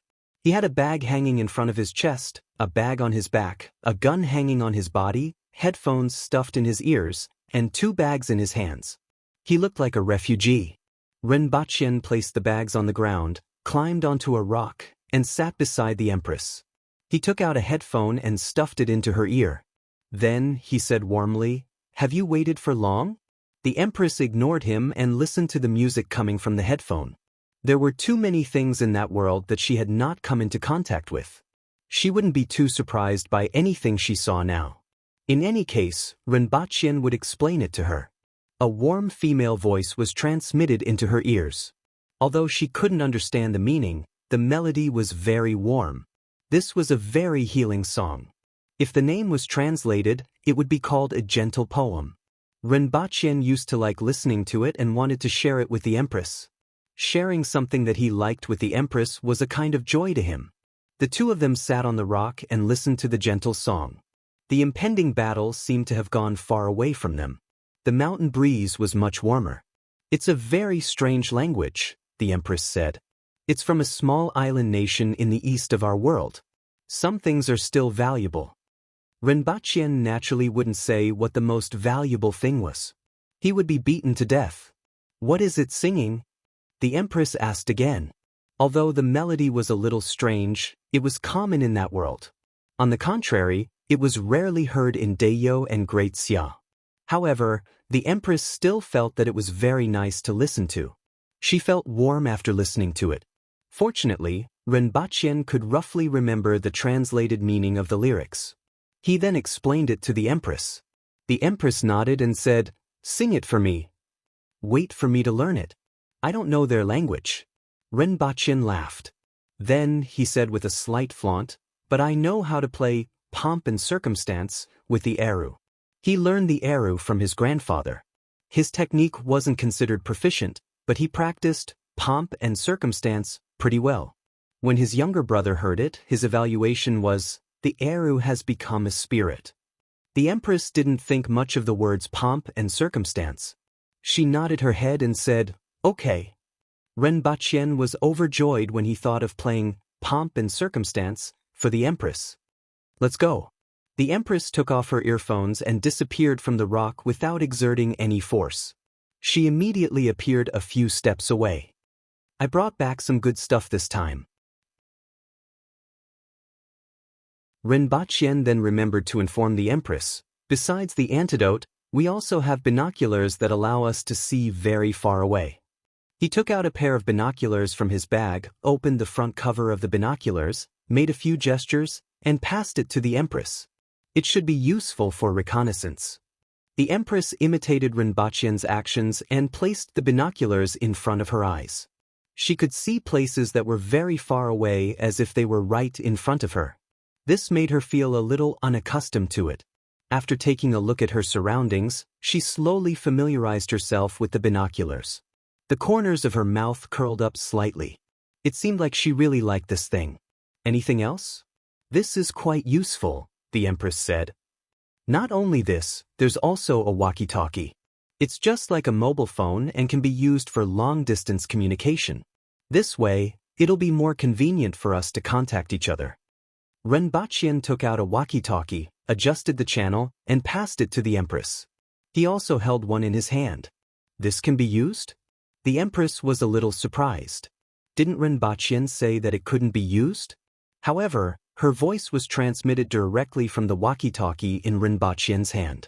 "This can only be used within a short distance of about 3 kilometers. It should be sufficient for the current situation. Many times, it will be more convenient. You don't need to rely on shouting to relay messages anymore. I brought 10 of them." The Empress calculated that a distance of 3 kilometers was sufficient. In fact, it was a little too far for the current situation. If it was placed in the hands of the border army, it would then be able to display its true potential. With this, Hongwu could command the entire army like an extension of his arm. During wartime, it would play a huge role. Also, in terms of reconnaissance, it would be able to report the situation in a timely manner without having to run a few kilometers to report. The Empress immediately thought of these 2 points. Just based on these 2 points, the value of the walkie-talkie was already huge. "Bring more next time," the Empress said. Renbachien nodded his head. Following which, he picked up a bag and said, "There's still one more important thing, a drone. It can fly in the sky just like the plane that you have boarded before. It will be able to know the enemy's situation from 8 to 9 kilometers away." Upon hearing Renbachien's words, the Empress's eyes lit up again. The things that Renbachien brought back this time would indeed be very useful. Both of them sat on Qi Shui's back. The other bags were tied up with ropes and hung on both sides of Qi Shui.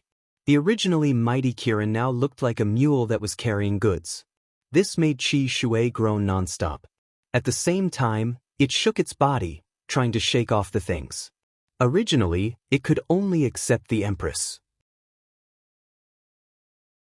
It could even tolerate Renbachien's presence. Now, it was being ordered around like an animal. No matter what, it was still a Kirin. Even though Renbachien always felt that its character was like a husky, it still had some self-respect. In the end, the Empress had to appease it before both of them set off. In the middle of the night, they saw a bonfire in the distance. When both of them walked closer, someone came out to greet them, "Your Majesty." Many people were alarmed by their arrival. When they greeted them, They couldn't help but cast sidelong glances at Rinpochen. The Empress had been waiting for this fellow. She had waited until this moment to come. It was really too much, and everyone felt that it was inconceivable. However, when they thought about how the Empress had come to Great Xia, they could only sigh. When they set off again, another day had passed. Finally, everyone arrived at the border of Mount Yung. After crossing over the mountain ridge in front, they would arrive at a plain. It would take half a day to cross over and enter Mount Liaoning. Everyone guessed that there would be Great Xia soldiers intercepting them on this plain. However, there wouldn't be too many of them and there wouldn't be any experts. After all, they didn't have enough time to make arrangements. However, to be on the safe side, the Empress called the 3 captains over and asked Rinpochen to take out 9 binoculars from his bag to distribute to them. What's this? For the past few days, everyone had ignored Rinpochen. At this moment they finally asked. 10x binoculars. If you can see a small dot 500 meters away but can't see clearly what it is, this binoculars can zoom in on that object to a range of 50 meters. Simply put, it allows you to see further and see things that are 10 times further away. Rinpochen explained to the 3 captains. Looking at their bewildered expressions, he had no choice but to place the binoculars in front of his eyes to demonstrate to everyone. Then he passed the binoculars to them for them to try. With a puzzled look on his face, Tengji took the binoculars and placed them in front of his eyes to take a look. He couldn't see anything, it was as if it was blocked by something. Rinpochen looked at Tengji, who was using the binoculars to look at himself.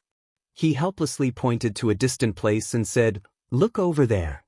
Tengji turned the binoculars in a certain direction and immediately got a shock. The thing that was tens of meters away seemed to be right in front of his eyes. It made his hands tremble and he almost threw the binoculars away. Rinpochen passed the other 2 binoculars to the other 2 captains. When the 2 of them saw Tengji getting a shock, they were somewhat baffled. In the end, when they used the binoculars to look at the distant things, their reactions were exactly the same as Tengji's. It was as if the head of the person that was tens of meters away was right in front of their eyes. Looking at the 3 of them hugging the binoculars as if they were treasures, Rinpochen took out another pair of binoculars and demonstrated to them how to adjust the magnification. Only after this did the few of them know how to use the binoculars. Soon after, they held the binoculars and looked into the distance, having a great time. One could imagine the shock that the binoculars brought to the people of this era. Its value was simply too great. After a long time, they put down the binoculars and looked at Rinpochen again. No matter what, this was really a good thing. The surprise that Rinpochen gave them was not over yet. Next, he took out a night vision goggles. He only brought one with him. Night vision goggles. Even in the pitch-black night, you can still see living creatures and people. You can clearly see everything within a radius of 1 kilometer. Just as Rinpochen's voice faded away, the goggles were snatched away by someone. This cannot be used during the day as it is easily damaged. It will only be effective at night. Give it to the sentries. Rinpochen promptly warned. After hearing this, the 3 of them suppressed their thoughts. Soon after, their gazes landed on Rinpochen again. They did not know if Rinpochen would be able to take out anything else because Rinpochen was holding onto a few bags. "This is a walkie-talkie. I'll give it to the 6 of you. You can communicate within a radius of 1 kilometer. Rinpochen took the walkie-talkie and said. However, the few of them were still unable to understand this thing. After Rinpochen adjusted the channel of a walkie-talkie, he passed it to Tengji. "Go to a place that is 300 feet away and speak to it." Tengji nodded his head. With one hand tightly holding onto the binoculars and the other hand holding onto the walkie-talkie, he moved and appeared 30 feet away. In less than 3 seconds, he was already 300 feet away, which was a distance of about 100 meters. Soon after, he held onto the walkie-talkie and looked at it for a long time. Then, he heard a voice coming from the small box in his hand. "Did you hear that?" Immediately, he was shocked. This voice came from the box and the owner of the voice was still sitting at the same place. "Ah!" Tengji's surprised voice came from the walkie-talkie.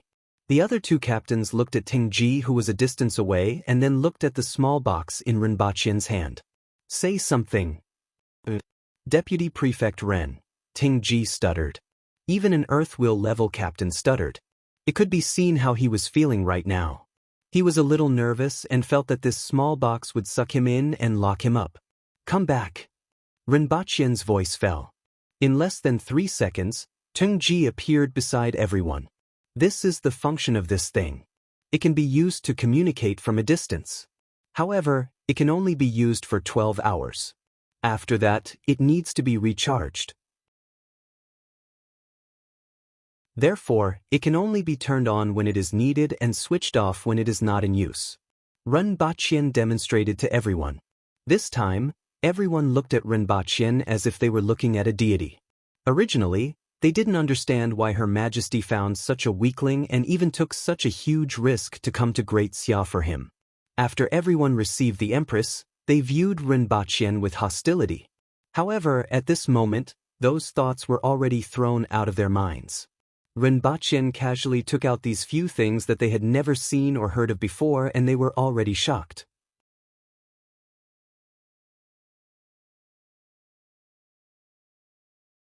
Chapter 213. Early the next morning, everyone climbed over the ridge. The 3 winged cavalry warriors and the 3 captains with binoculars raised their heads, puffed out their chests, and ran to the front to investigate. Rinpoche sat on Qi Shui's back and listened to the walkie-talkie sound. There's no ambush at the foot of the mountain. There's no ambush in the east. There's no ambush in the west. South, north, the wind is really noisy today. Yeah. Voice X5. Behind them, Rinpoche was speechless. Are you guys here to play? This bunch of people took the binoculars and walkie-talkies and jumped up and down like monkeys. If I give you guys the drones, will you still want to fly? Also, the batteries of the walkie-talkies won't last long, right? If this goes on, I'm afraid that before we see the Great Xia army, we will be out of battery. Also, who said that the wind is really noisy? Are you a drama queen? The Empress couldn't be bothered with them and let them do whatever they wanted. Rinpoche thought that it was fortunate that he had charged the solar battery beforehand. Otherwise, he would have to carry a solar panel along the way. After a while, everyone descended the mountain. Indeed, as mentioned, there wasn't any ambush. They couldn't see anyone within 40 to 50 kilometers. They couldn't see anything further. Rinpoche heaved a sigh of relief. He didn't really like fighting. Of course, this had something to do with his weak skills. Even if he was holding a Type 81 rifle, he didn't have much sense of security. God knew if a stray arrow would fly out of nowhere. A group of goat riders ran wildly on the plain. This plain was more than 100 kilometers wide, and it would take them half a day to cross it. Rinpoche sat on Qi Shui's back and felt that the sun was a little harsh today. He conveniently put on a pair of sunglasses and immediately felt a lot cooler. At the same time, he turned around and put a pair of gold-rimmed sunglasses on the Empress's nose. Together with Qi Shui, the 2 of them stood out among a group of goat riders. It was as if 2 Lamborghini owners had sneaked into a gathering of Alto owners. There are people in front. They are the mounted scouts of the Great Xia army.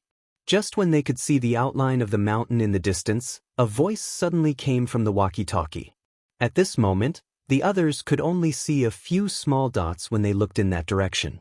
If they didn't pay attention, they wouldn't be able to detect them. However, they could see clearly with binoculars that a few mounted scouts dressed in Great Xia's military uniforms were in front of them. They were standing on their horses and looking in this direction. After all, hundreds of goat knights stirred up a lot of dust when they ran past, and it could be seen from afar.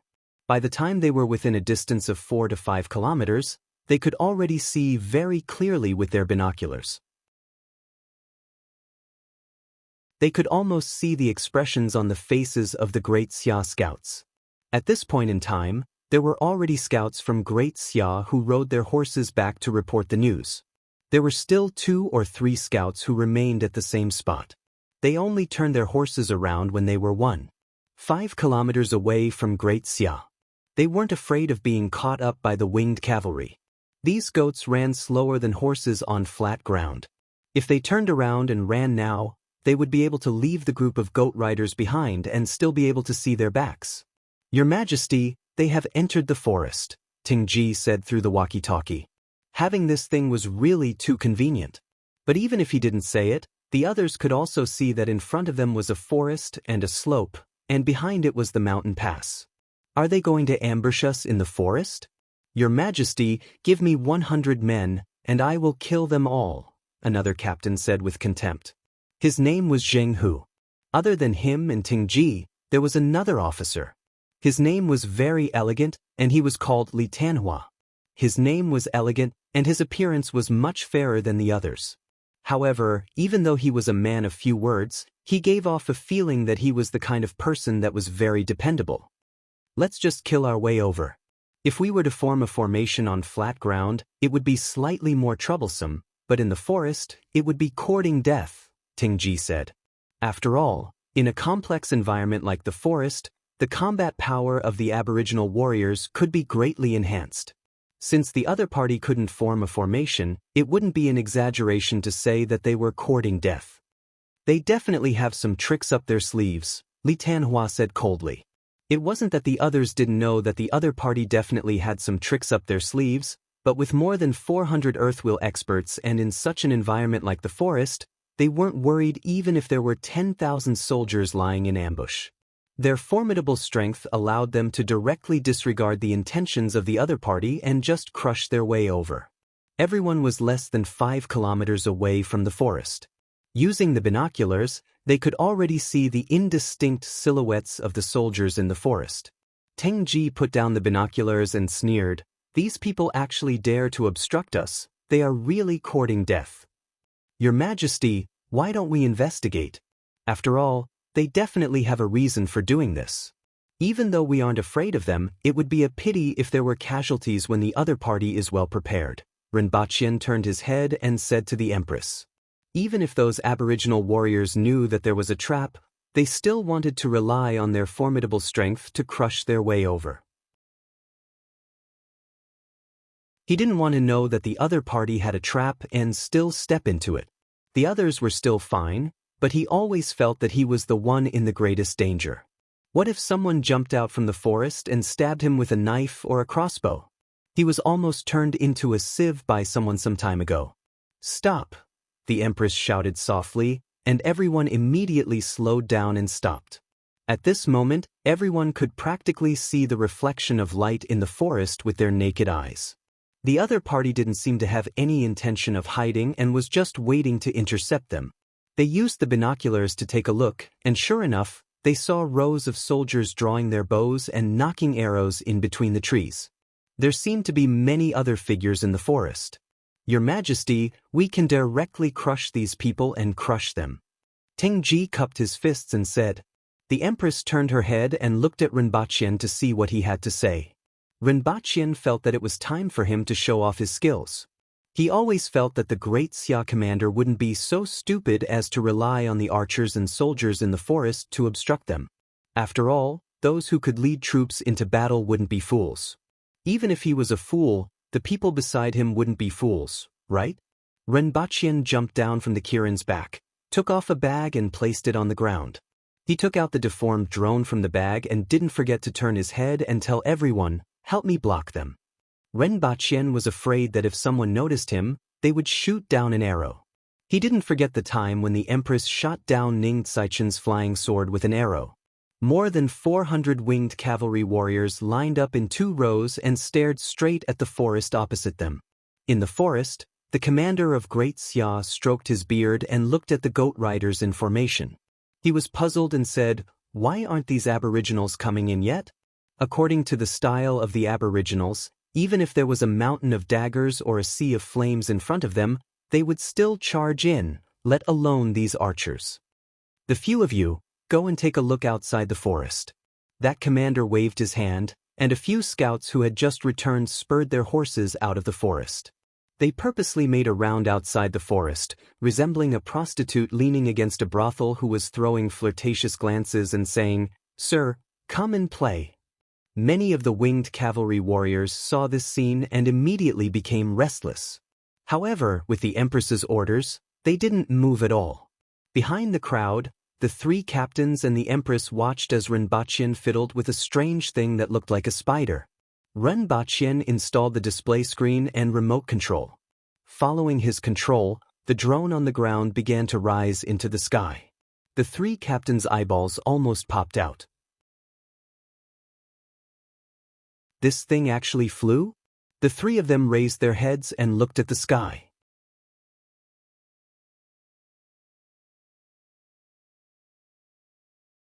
Chapter 214.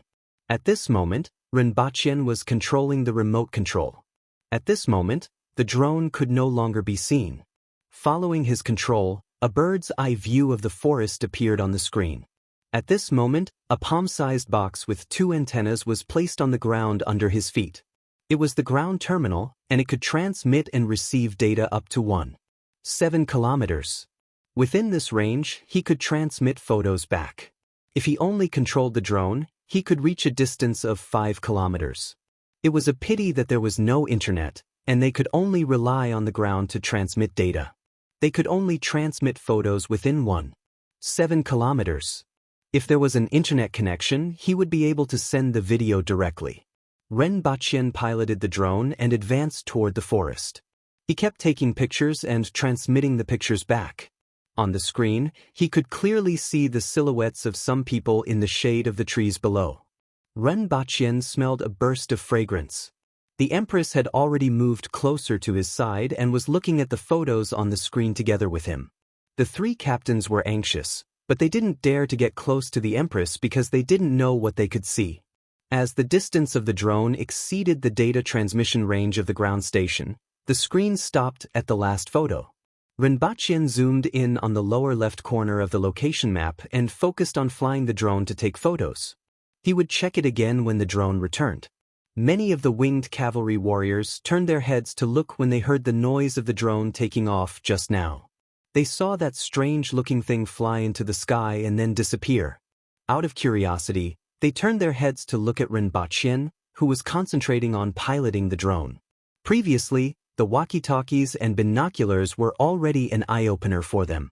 In just one day, more than 400 people already knew about it. Their opinions of Rinpochen immediately changed significantly. At this moment, everyone was curious about what Deputy Prefect Ren was up to. At this moment, in the forest, the Great Xia General had a suspicious look on his face. Those aboriginals had stopped a few kilometers away and hadn't moved at all. What exactly were they doing? Even when the scouts went out for a spin, they didn't react. Something was wrong. Unable to restrain himself, he landed on a tree branch and looked into the distance. Unfortunately, he could only see some small black dots and nothing else. As soon as he descended from the tree, a messenger ran over from behind. "Adjunct Lu, the commandant is asking what happened?" Those aboriginals stopped moving a few kilometers away. "I am also very puzzled. However, since we are guarding the mountain pass, they must pass through here. Otherwise, they will have to make a big detour. Inform the commandant that as long as they arrive, they will act according to the plan." This general was Lu Kenjun, who was refused an audience with the Azure Yang sect's sect master. He was also the one who proposed the ambush. The commandant was the highest-ranking military officer in the vicinity of Yu City. He was in charge of a total of 4,000 soldiers and horses. In Great Xia, there were more than 100 of such military stations. They were distributed in various cities of Great Xia, with a maximum of 6,000 soldiers and a minimum of 2,000 soldiers. As for the county towns, the military would send a battalion of 750 soldiers to be stationed and rotated there. On the other hand, a team of 150 soldiers was stationed in an ordinary county. This time, the county commandant had gathered all the troops from Yu City, including the troops stationed in the various counties. This was because the higher-ups had already passed down an order to keep Qi Zixiao in Great Xia no matter what. Qi Zixiao and the winged cavalry had entered Mount Yuyang, which was right next to Yu City. They had no choice but to come. Otherwise, they would be accused of avoiding the battle. Not only would they be beheaded, but their entire families would also be exiled. As for the sect leader of the Azure Sun sect, he was currently with the county commandant. His head was about to roll on the ground, So why would he care if he saw him or not? On the second day, the army sent troops to surround the Azure Sun sect. They would either send reinforcements or kill the Azure Sun sect first. His head was about to fall to the ground, so why would he care about anything else? Ren Bachien maneuvered the drone and circled above the forest. It flew deeper into the forest for a distance before turning back. A group of winged cavalry warriors turned their heads and watched the drone land behind them. Their hearts were scratching like a cat. What exactly was that thing? In particular, the three captains were as anxious as monkeys. Ren Bachien ignored them, took out the memory card from the drone, inserted it into the card reader, connected it to the tablet computer on the remote control, and began to look at the photos taken by the drone. The first few photos were taken at the beginning, and not much could be seen. However, as the drone gradually went deeper into the forest, more and more things could be seen through the shade of the trees. Ren Bachien's finger stopped on the tablet computer. He looked at a photo and exclaimed in surprise. Following which, he enlarged the photo and saw a scarecrow in the shade of the trees. It was wearing the uniform of a great Xia soldier, and it was really difficult to recognize it from afar. Looking back at the previous photo, he saw that only the first few rows of soldiers in the forest were real, while the rest were scarecrows. Since Ren Bachien could see it, the Empress could naturally see it as well. Her eyes revealed a suspicious look. What were they doing with these dummies in the forest? Ren Bachien continued to flip through the photos. From time to time, he would delete some photos that were blocked by the trees. At the same time, he enlarged some other photos for a closer look. Look here, there's a horse tripping rope. And here, these people dug a hole here, but they didn't cover it well, so it's exposed. And here, there's a beast trap. Ren Bachien enlarged the photos while talking to the Empress. Not far away, when the three captains heard their conversation, they felt as if their hearts were being scratched by a cat. The words, "I want to take a look," were written all over their heads. As he saw more and more photos, Ren Bachien always had a doubt in his heart. It was impossible for the other party to only arrange a few hundred people to intercept them, right? If they only set up those traps, they would at most hinder their advance. Then what was their purpose? There are people here, Ren Bachien suddenly said. He saw many soldiers halfway up the mountain in the depths of the forest. In front of them, there were many large stones and freshly chopped tree trunks. In addition, there were also many wooden barrels. Some of the soldiers were holding long spears, and some were carrying bows. All the soldiers had a piece of cloth tied to their arm. It was colorful and varied. After going through more than 10 photos in a row, there were at least 1,000 people waiting halfway up the mountain. It seemed like they were ready.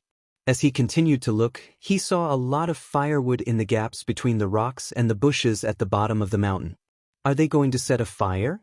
Ren Bachien looked at the scattered firewood and felt a little puzzled.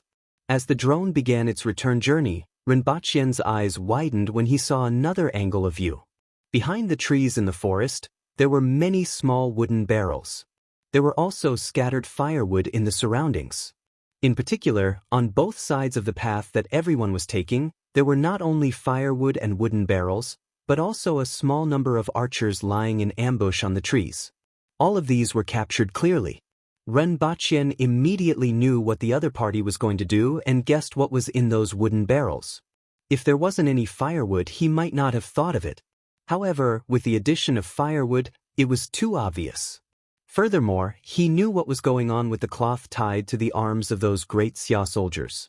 The other party was obviously going to use a few hundred people to pretend to intercept them and then pretend to escape toward the mountain pass. If the winged cavalry were to catch up, they would intercept them at the mountain pass. Those rocks and archers were prepared for this purpose.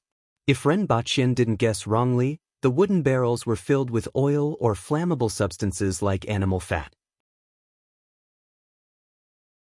If they set fire to the surroundings and the back of the barrels, in addition to the fact that it was late autumn in Great Xia, the air was dry, and a large number of fallen leaves were spread in the forest.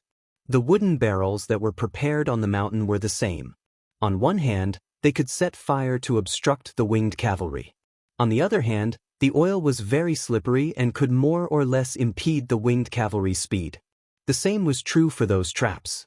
If the winged cavalry really barged in like this, it could be imagined that even if they were all earthwheel experts, they would still lose some men due to the fire, thick smoke, and their interception. Even if the winged cavalry could rush in and kill the other party, those mounts would probably be turned into roasted lambs, and the rest of the journey wouldn't be easy. For the sake of Rinpochen and the other party directly set fire to the forest and burned the mountain. It was really vicious. After luring us in, they want to set fire to the forest and intercept us halfway up the mountain, Rinpochen said to the Empress. The Empress nodded her head slightly. She had seen those photos just now and could naturally guess what was going on. After looking at them, she turned around and returned to the back of Qi Shui. Rinpochen waved at the three captains and showed them the photos one by one. They had heard what Rinpochen said before, but they couldn't see the photos and didn't know what the other party's arrangements were. When they saw the photos on the screen, they were shocked by the scene that seemed like they had seen it with their own eyes. They subconsciously turned their heads to look at that strange thing. The three of them could guess that this scene was brought back by that strange thing, but they couldn't figure out how exactly it did it. At the same time, the tablet in Rinpochen's hand that allowed them to see these photos made them feel like a divine artifact. It was even more divine than the binoculars. As the photos were shown to them one by one, the three of them frowned at first. Following which, they flew into a rage and said, "Bastards, they actually want to burn us to death. We must cut them into 8 pieces."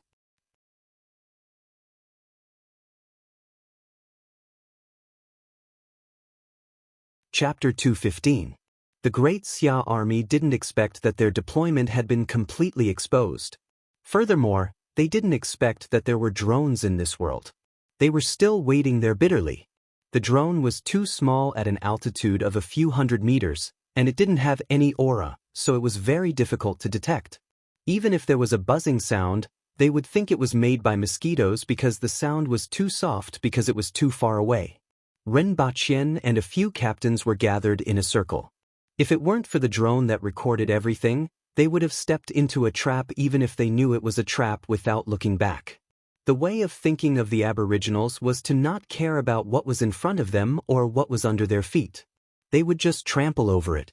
It was not without reason that the Aboriginals' population did not increase much in the 70 years since the founding of the nation. Although their confidence in their strength allowed them to be fearless, there were many times when they would become a sharp blade in the hands of their opponents. Just like this time, if they had directly stepped in, then even if they killed all the opponents, their mounts would have died, and there would have been a certain number of casualties. Afterwards, when he had to walk to the Falling Moon Gorge, his physical strength and other aspects would definitely decrease. If he had to face the obstruction of the Falling Moon Gorge, he would be in great danger. Fortunately, they had discovered it in advance. Earth's technology and drones had contributed. "Your Majesty, let me take 50 people in and kill all the archers in the front. The others will circle around from the sides. As long as we kill all the people who are preparing to ignite the fire, their preparations will not be a threat. As long as the forest at the foot of the mountain doesn't catch fire, even if they set it on fire, we'll still be able to retreat in time," Zheng Hu requested. "And then? The forest is full of fallen leaves. As long as they catch fire, they won't be extinguished in a short period of time," Rinpochen interrupted. "Then what should we do?" Zheng Hu turned his head and glared at him. His eyes were like copper bells. "There's no use glaring at me. You should think of a better solution," Rinpochen said as he casually waved his hand. When he first arrived in Deyo, he saw that the Aboriginals were all tall, strong, and valiant. After a long time, he had gotten used to it. It was unlikely that they would bite him. If we take a detour, it will take more than half a day. However, the mounts won't be able to last that long. They also need to rest, so I'm afraid we'll have to walk for another day. One more day of delay means one more day of preparation for the Falling Moon Gorge, Li Tanhua said. When Rinpochen used the drone to take pictures just now, he noticed that the mountains on both sides were very steep, and only the mountain pass in the middle could be accessed. This was probably the reason why they were stuck there. "Can't we take other routes?" Rinpochen pondered for a while and asked. He didn't understand the geography of Great Xia at all. If they could avoid the ambush here and the falling moon gorge by changing the route, it would be worth it even if they had to delay for a few more days. Why should they fight recklessly? Even if we pass through here, the falling moon gorge will not be easy to cross. The other way is to walk through the broken dragon platform. That place is even more difficult to pass. Tengji shook his head and said, "No matter what is blocking Her Majesty's way, the winged cavalry will advance courageously and break through everything." His voice became firm again. Rinpoche looked at him from the corner of his eyes. There was only one way left, and that was to make sure that they didn't even have the chance to set the fire. "Your Majesty, why don't we use the sarin and shoot it with arrows?" Rinpoche said to the Empress. As long as the archers in the forest were cleared out, he would let someone tie the sarin to the bow and shoot it to the mountainside.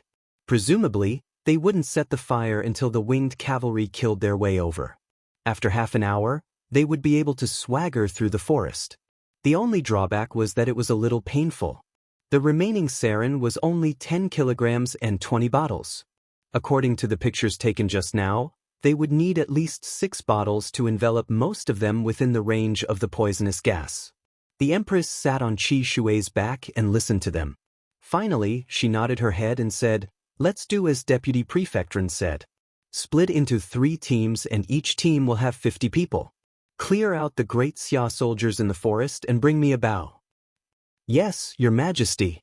Once the Empress gave the order, the 3 of them immediately obeyed. They first went to find the best bow for the Empress. It was a cowhorn bow made from bamboo, cow horns, and animal tendons. There was also a bag of metal arrows. In Dayo, bone arrows were very common. It was easy to obtain materials, but metal arrows were relatively rare. This set of bow and arrows belonged to Li Tanhua. Normally, he wouldn't bear to use those arrows. The Empress knocked an arrow and aimed at the sky. Just as the imposing aura rose from her body, she suddenly dropped it. Everyone only heard the vibrating sound of the bowstring. In the next second, a bird directly fell from the sky. Someone ran over to pick it up and saw that there was a hole in the bird's body. However, the arrow was nowhere to be found. Soon after, the 3 of them led 50 people each and an additional 50 people to follow behind them. They ran all the way until they were 500 meters away from the forest. The maximum range of the man-wheel archers in the Great Xia army was 800 steps, which was equivalent to 400 meters. At this moment, everyone stopped their mounts outside the firing range, flipped over and landed on the ground. Then, they pulled out their swords and screamed as they ran wildly into the forest. The 50 people behind them were in charge of guarding the mounts. When the distance between the 150 people and the forest was reduced to 350 meters, a sound was heard from the forest.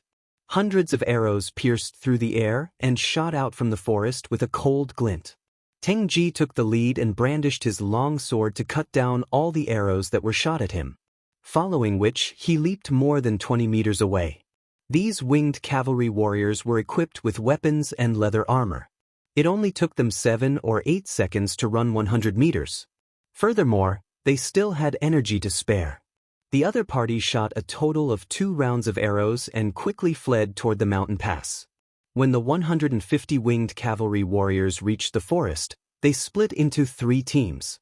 2 of the teams headed toward the 2 sides to clear out the archers that were lying in ambush on the trees. Only 1 team chased after those archers and stopped when they were about to leave the forest. The great Xia soldiers that were lying in ambush on the mountainside were originally ready to shoot their arrows. However, when they realized that no one was coming out, they raised their bows and remained motionless. "Sir, only 100 of them came in. The rest are still outside." Lu Kenjun hurriedly ran to the mountainside and reported to a military commandant with a 3-foot-long beard who looked more like a scholar than a general. Even though this military commandant looked like a scholar, Lu Kenjun didn't dare to look down on him. One had to know that this military commandant was already at the advanced stages of the Earth Wheel level, which was equivalent to the Earth Embryo realm. In Great Xia, he could be considered an expert.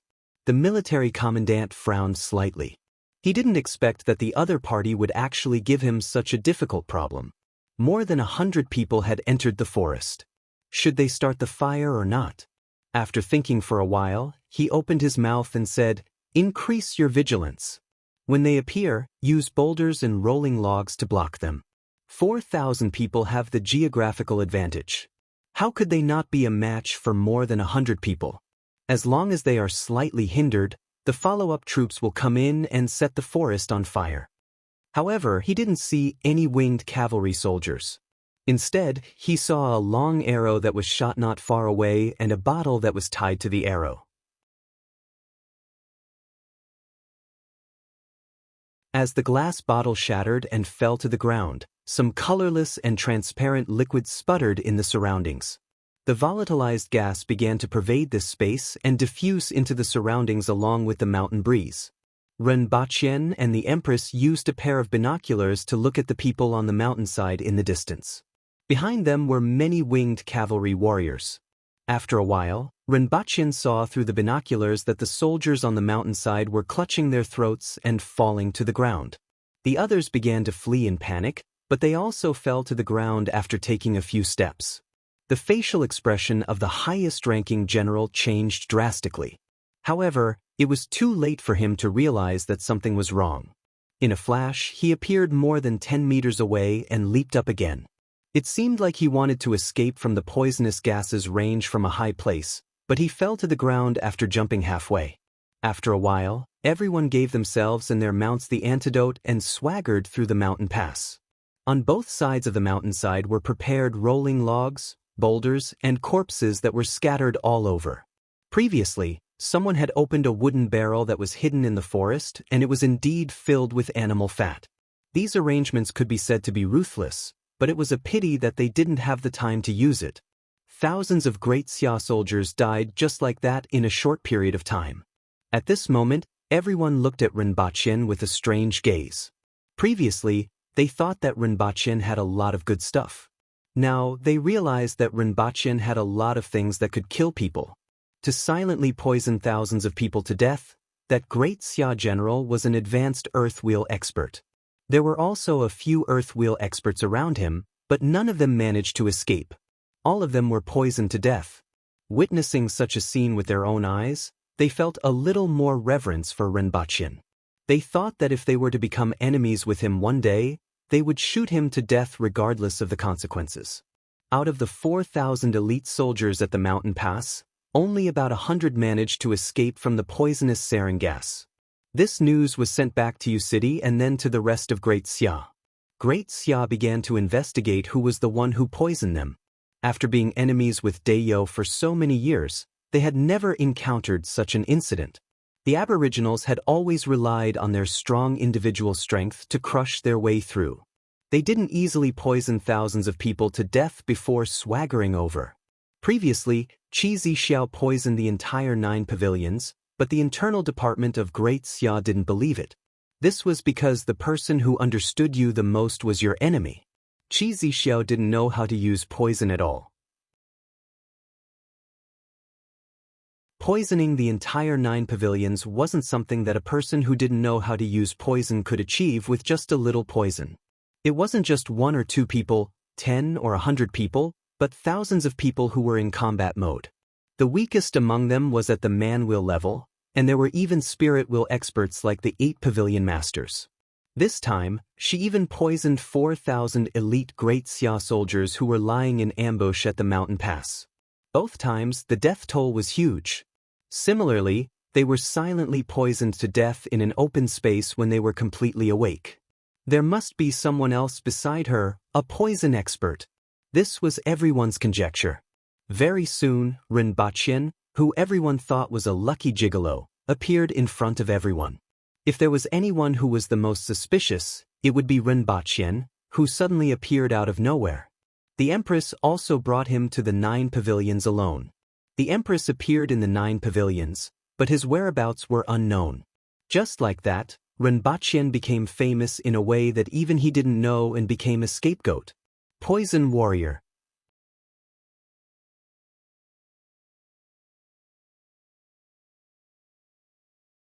Chapter 216.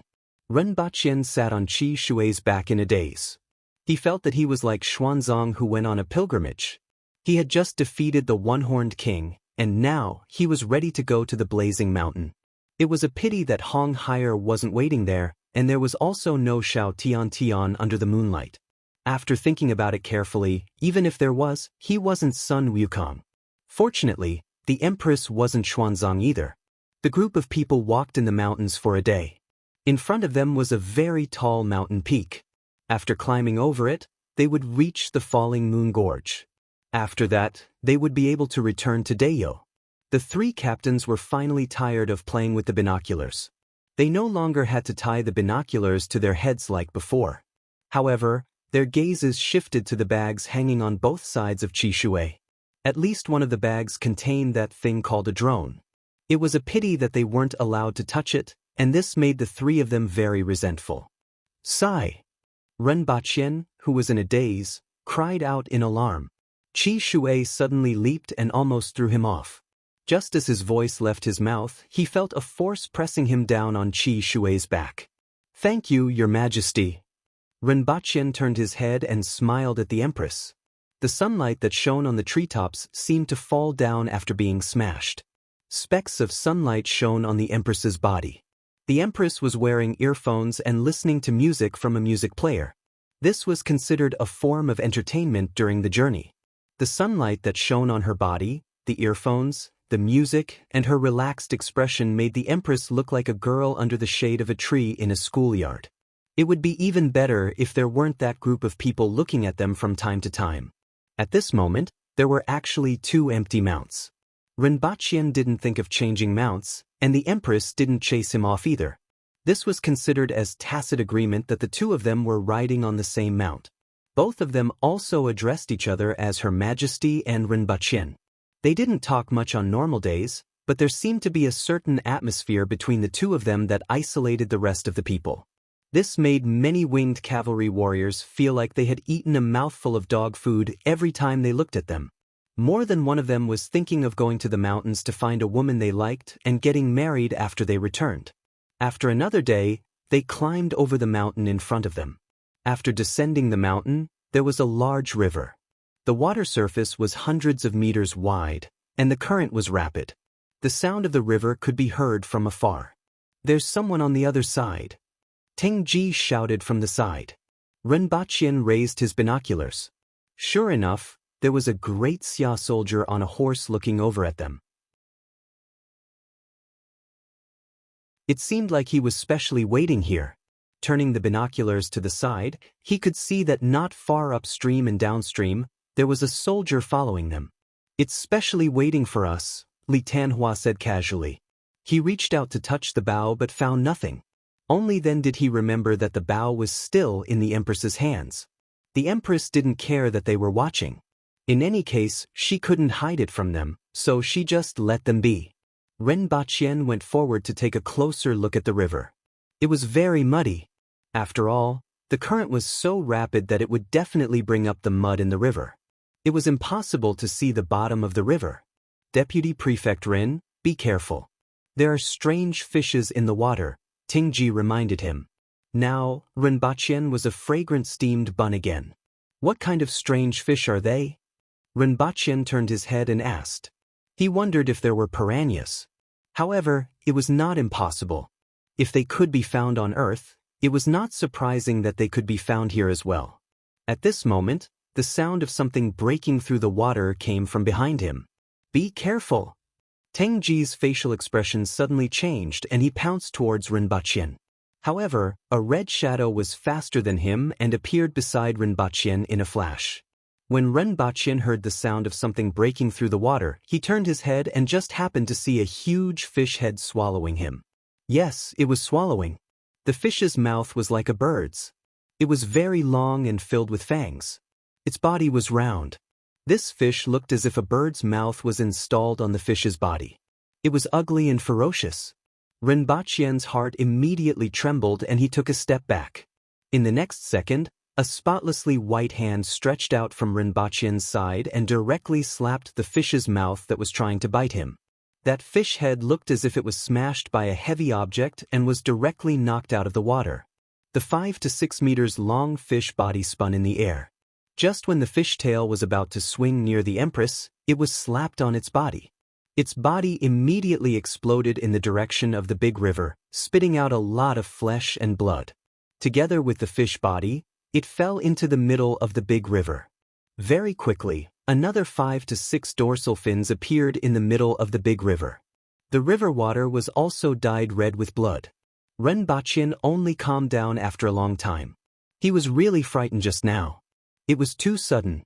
He didn't expect that when he was standing by the river, that thing would dare to stretch its head out to swallow him. It was simply terrifying. If it wasn't for the Empress, he would have to be fed to the fish today. At this moment, the Empress had already returned to Qi Shui's back and was in a daze. It was as if nothing had happened. Deputy Prefect Ren, hee. Teng Ji winked at Renbachien and grinned. In the next second, he felt something flying past the tip of his nose along with the sound of the wind. It scared him so much that he broke out in cold sweat. The Empress lowered her head and looked at her palm. Her throw was crooked again.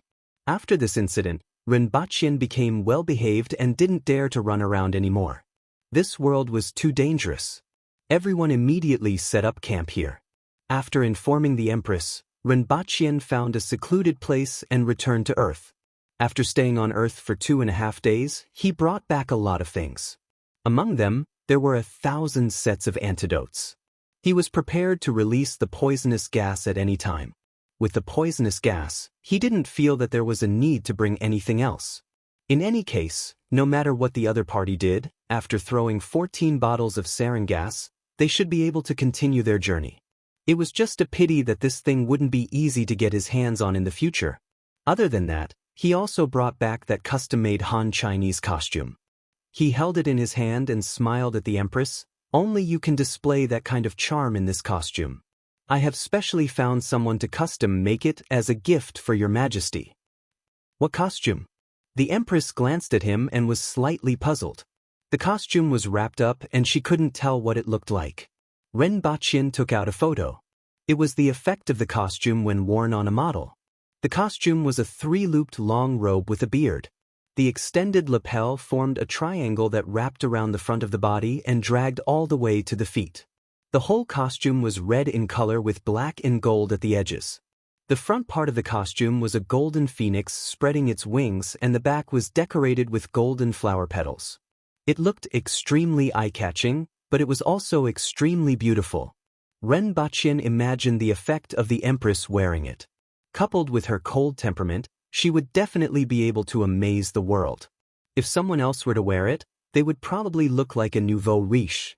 At the end of the day, the costume still depended on the person wearing it. The same costume on Yu Wenle would definitely have a different effect on other people. The Empress looked at the costume in the photo and revealed a look of fondness. No matter what kind of woman she was, she didn't have much resistance to beautiful clothes. She then asked Renbachien to keep the costume in his bag and try it on when he returned. Renbachien carried the things back to the crowd. Everyone was aware of his disappearance last night. After all, he was always with the Empress when they pitched camp at night. This morning, they didn't set off because they were waiting for him. Everyone didn't know where he went and felt that this person was even more mysterious.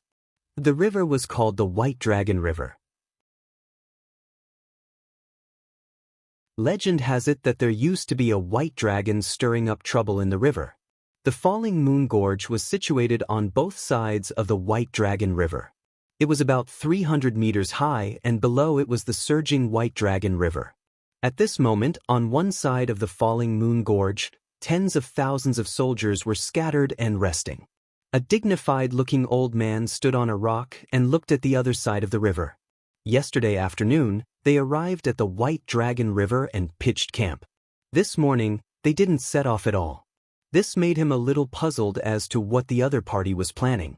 Zhumu elders, I will have to trouble you this time. If it succeeds, I will ask for credit for you. After a while, the old man got down from the rock and said to the two skinny old men who were sitting cross-legged not far away. Upon closer inspection, the two of them looked exactly the same. The only difference was that one of them had a bamboo embroidered on his sleeve while the other had a tree embroidered on his sleeve.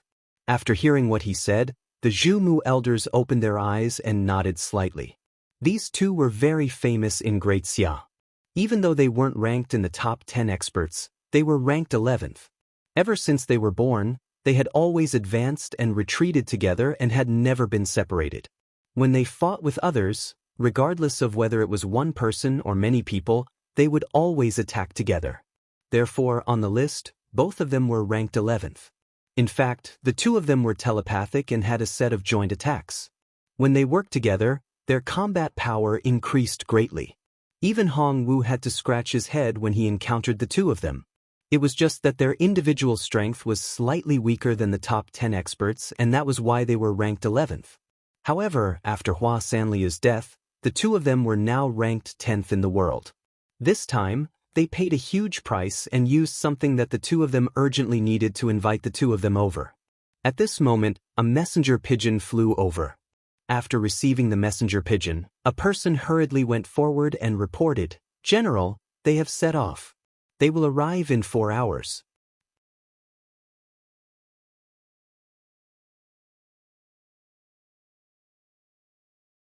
Chapter 217. Ren Baqian sat on Chishue's back as they walked upstream along the White Dragon River. As the terrain got higher and higher, the distance between the two banks became narrower and narrower. "In front of us is the Falling Moon Gorge," Tingji reminded. At this moment, the road that had been straight all along the river suddenly took a turn, increasing the distance between them by quite a bit. After walking for some distance, Ren Baqian saw many flags fluttering in the distance. There were quite a few of them, and the words of this world were written on them. At the same time, he also saw what the so-called Falling Moon Gorge looked like. He saw that the Falling Moon Gorge extended forward on both sides, and below it was a mountain wall that extended backward all the way to the bottom. Above them, the two protruding mountains almost merged together. The closest point was only 3 meters away, but it was also extremely narrow, only a meter wide. At the same time, there was a rope bridge connecting the two sides. Here, the winged cavalry's mounts could directly jump over, but only one at a time. It was the same for the rope bridge. After reaching the opposite side, they passed through a narrow path that was a few meters long and gradually expanded to both sides, forming a large piece of flat land. At this moment, the army of over 10,000 stood there densely, stretching all the way to the forest in the distance. Flags were fluttering in the air. The 10,000-strong army stood there in neat formation, and a murderous aura assaulted their senses. If they wanted to go over now, they could only jump over one by one and face the enemy's army head-on. Needless to say, as long as the other party fired a volley of arrows at one person, even an Earthwheel expert would have to suffer. The main problem was that it was too narrow. Only one person could jump through at a time, and then they would be focused on. When Ren Baqian saw this scene, he felt that it was spectacular. Soon after, he smacked his lips. The other party was simply breaking the rules. Without the poisonous gas, he really couldn't think of how to pass through. Even Tengji, Zheng Hu, Li Tanhua and the others had solemn expressions on their faces as they carefully observed the opposite side with their binoculars.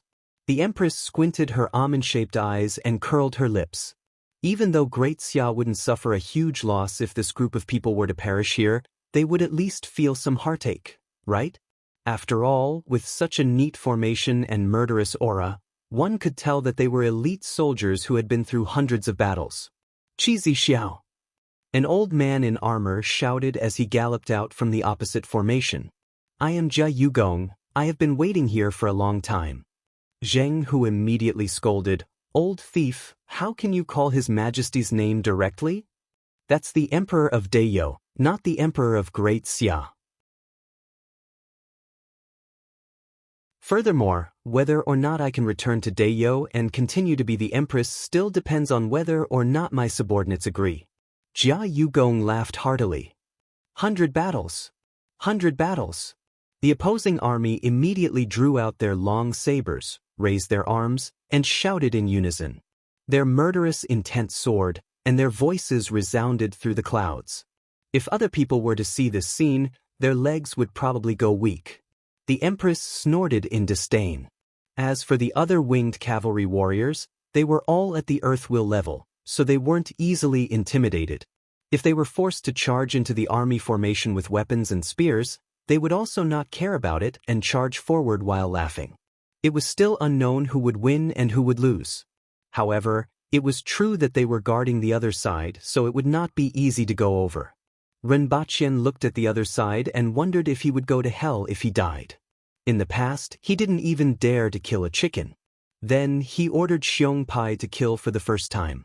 Then he personally killed for the first time. Then he poisoned the 9 pavilions with sarin gas. He didn't know the details, but the second time, he poisoned thousands of people to death. This time, it was another 10,000 people. However, why did Great Xia's news travel so slowly? Previously, 4,000 people died at the pass of Mount Lianin, and these people didn't receive any news at all? To think that Rinpoche even thought that the other party would run away after hearing the news.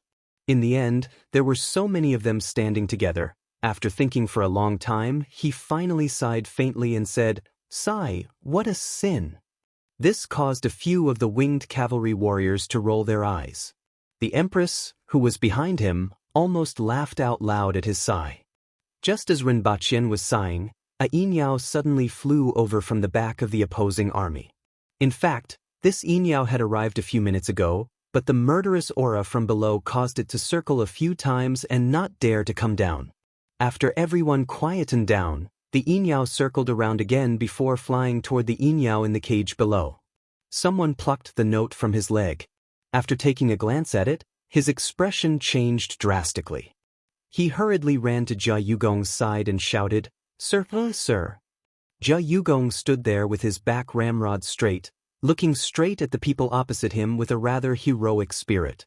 When he heard the voice behind him, he turned around and asked, "What's the matter?" "Sir, take a look," that person said with a deathly pale face. Jia Yugong looked at him suspiciously, took the note, and immediately, his expression changed drastically. "Be careful of the poison. 4,000 soldiers from the Yuqing barracks at Mount Lianin have been poisoned to death." At first, he found it strange that these people didn't seem to have experienced any battles before arriving here. He never expected that the 4,000 soldiers lying in ambush at Mount Lianin would be poisoned to death.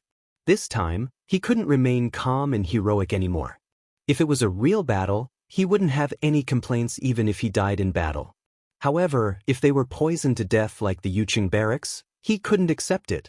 Soon after, his mind was spinning rapidly. How did the other party do it? How could he guard against it? Did the other party still have that kind of poison? How should he handle the situation now? Should he fight or retreat? If he fought, what would he do if the other party poisoned them? Right now, he had no idea how the other party had managed to poison so many people to death in 2 open spaces. Would his 10,000 soldiers follow in their footsteps? They didn't even get close to the other party before they were completely wiped out. If he retreated, how would he explain it to the higher-ups? Moreover, if the other party didn't have any more poison, wouldn't he become a joke? Right now, he had the advantage of time and place. If he retreated just like this, he could kill himself if word got out. His spine felt like it was about to be broken. After thinking about it, he could only bet that the other party didn't have that kind of poison anymore. However, no matter how he thought about it, the possibility of that was very small. At this moment, an arrow pierced through the air and flew directly in their direction. In an instant, it shot into the army formation. Not shooting myself? But the army formation? Jia Yugong was puzzled at first. Then an idea flashed in his mind and he shouted, "The first 5 rows, spread out to the sides and get into formation at the back of the army." As soon as Jia Yugong shouted, the front line of the army formation became slightly chaotic. At this moment, another arrow was shot into the army. Jia Yugong was even more certain that the other party's arrow was poisoned. At the same time, he noticed that the arrow seemed to have something on it. At this moment, he was almost certain. 6 rows, 7 rows, spread out. Those who break the formation will be killed. Jia Yugong shouted again, and all the soldiers in the front line who were called out flowed around the army formation and got into formation at the back. After the Empress shot 2 arrows, she stopped just as she was about to shoot the 3rd arrow. Given the situation, even if she shot the remaining 12 bottles of poison, it wouldn't be very effective. This Jia Yugong was a little troublesome.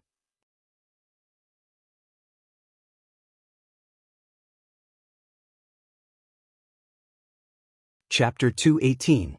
Upon hearing Jia Yugong's shout, many of the winged cavalry warriors were furious. The Empress didn't say a word and shot an arrow.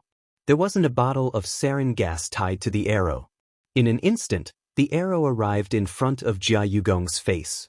Jia Yugong suddenly placed his long saber horizontally in front of him. A loud clang resounded throughout the battlefield. Jia Yugong couldn't stand still and retreated 7 or 8 steps before he managed to stabilize himself. Looking at the center of his saber, there was a dent in the arrow and the arrow was smashed into pieces. He was overwhelmed with shock that an arrow was so powerful. However, it also made him feel that Qi Zixiao had no other way to deal with this situation. Immediately, he looked pleased. "Everyone, get ready," Jia Yugong ordered. The soldiers at the front immediately drew their arrows, lightly knocked them on their bowstrings, and lowered them slightly. As for the Zhumu elders, they were hiding nearby and waiting for Qi Zixiao to come over before making their move. "Your Majesty, they have retreated 30 meters. I would like to lead some men to kill our way over." Zheng Hu immediately cupped his fists in front of the Empress and requested. "I am willing to go with you," Ting Ji and Li Tianhua requested at the same time. At this moment, the other party had retreated 30 meters. Naturally, the shooting range had also retreated a little, allowing more than 100 men to go over. "There's no hurry." Rinpochen jumped down from Qi Shui's back and said, "Your Majesty, you can be a thief for 1,000 days, but you can't guard against a thief for 1,000 days. Don't look at me. This is slang. Do you understand slang?" Rinpochen said to the 3 people who were glaring at him. "Even if they are on guard during the day, can they still be on guard at night? At that time, they won't be able to see anything clearly and won't know what will happen. It's just a delay of half a day," Rinpochen said to the 3 of them. In fact, it was much more convenient for the winged cavalry to act at night due to their low numbers and high strength. On the contrary, those elite Great Xia soldiers would probably be tired after standing here for an entire day. Furthermore, if they were to shoot the poison at that time, they probably wouldn't be able to detect it. "That's fine, we'll wait until night," the Empress said indifferently. If it wasn't for the fact that her strength had been greatly reduced, she would be able to kill her way over by herself. "However, if we don't make any movements, I reckon they will figure it out in no time. At that time, they might come up with some ideas. I'm afraid it will be troublesome. I have another idea that we can try," Rinpochen suggested again. "Speak." The Empress looked at him expectantly. She wanted to see what ideas he had. Rinpochen took the backpack off the drone again and said, "I will try to see if I can use this to throw the sarin over." The Empress tilted her head slightly and said, "Okay." The 3 of them were no longer clamoring about going over to chop people up. They wanted to see what he was going to do. The thing in his hands was more attractive to them than chopping people up. In fact, Rinpochen had previously thought about the problem of the airdrop. He even went online to search for a remote control for making a timer. However, the remote control that was sold online had a very short range. Usually, it was only 100 meters. What he needed was a few kilometers. There were many other ways to modify it, but unfortunately, he didn't know how to do it. His hands-on ability had never been his forte, and he didn't know much about machinery. Later, he thought of a way to tie the sarin bottle to the drone with 2 ropes. One of the ropes was tied to the back half of the bottle and fixed to the drone. The other rope was threaded through the rubber stopper of the bottle.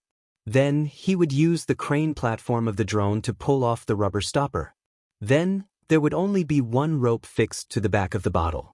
The mouth of the bottle would naturally drop down and spill the sarin liquid.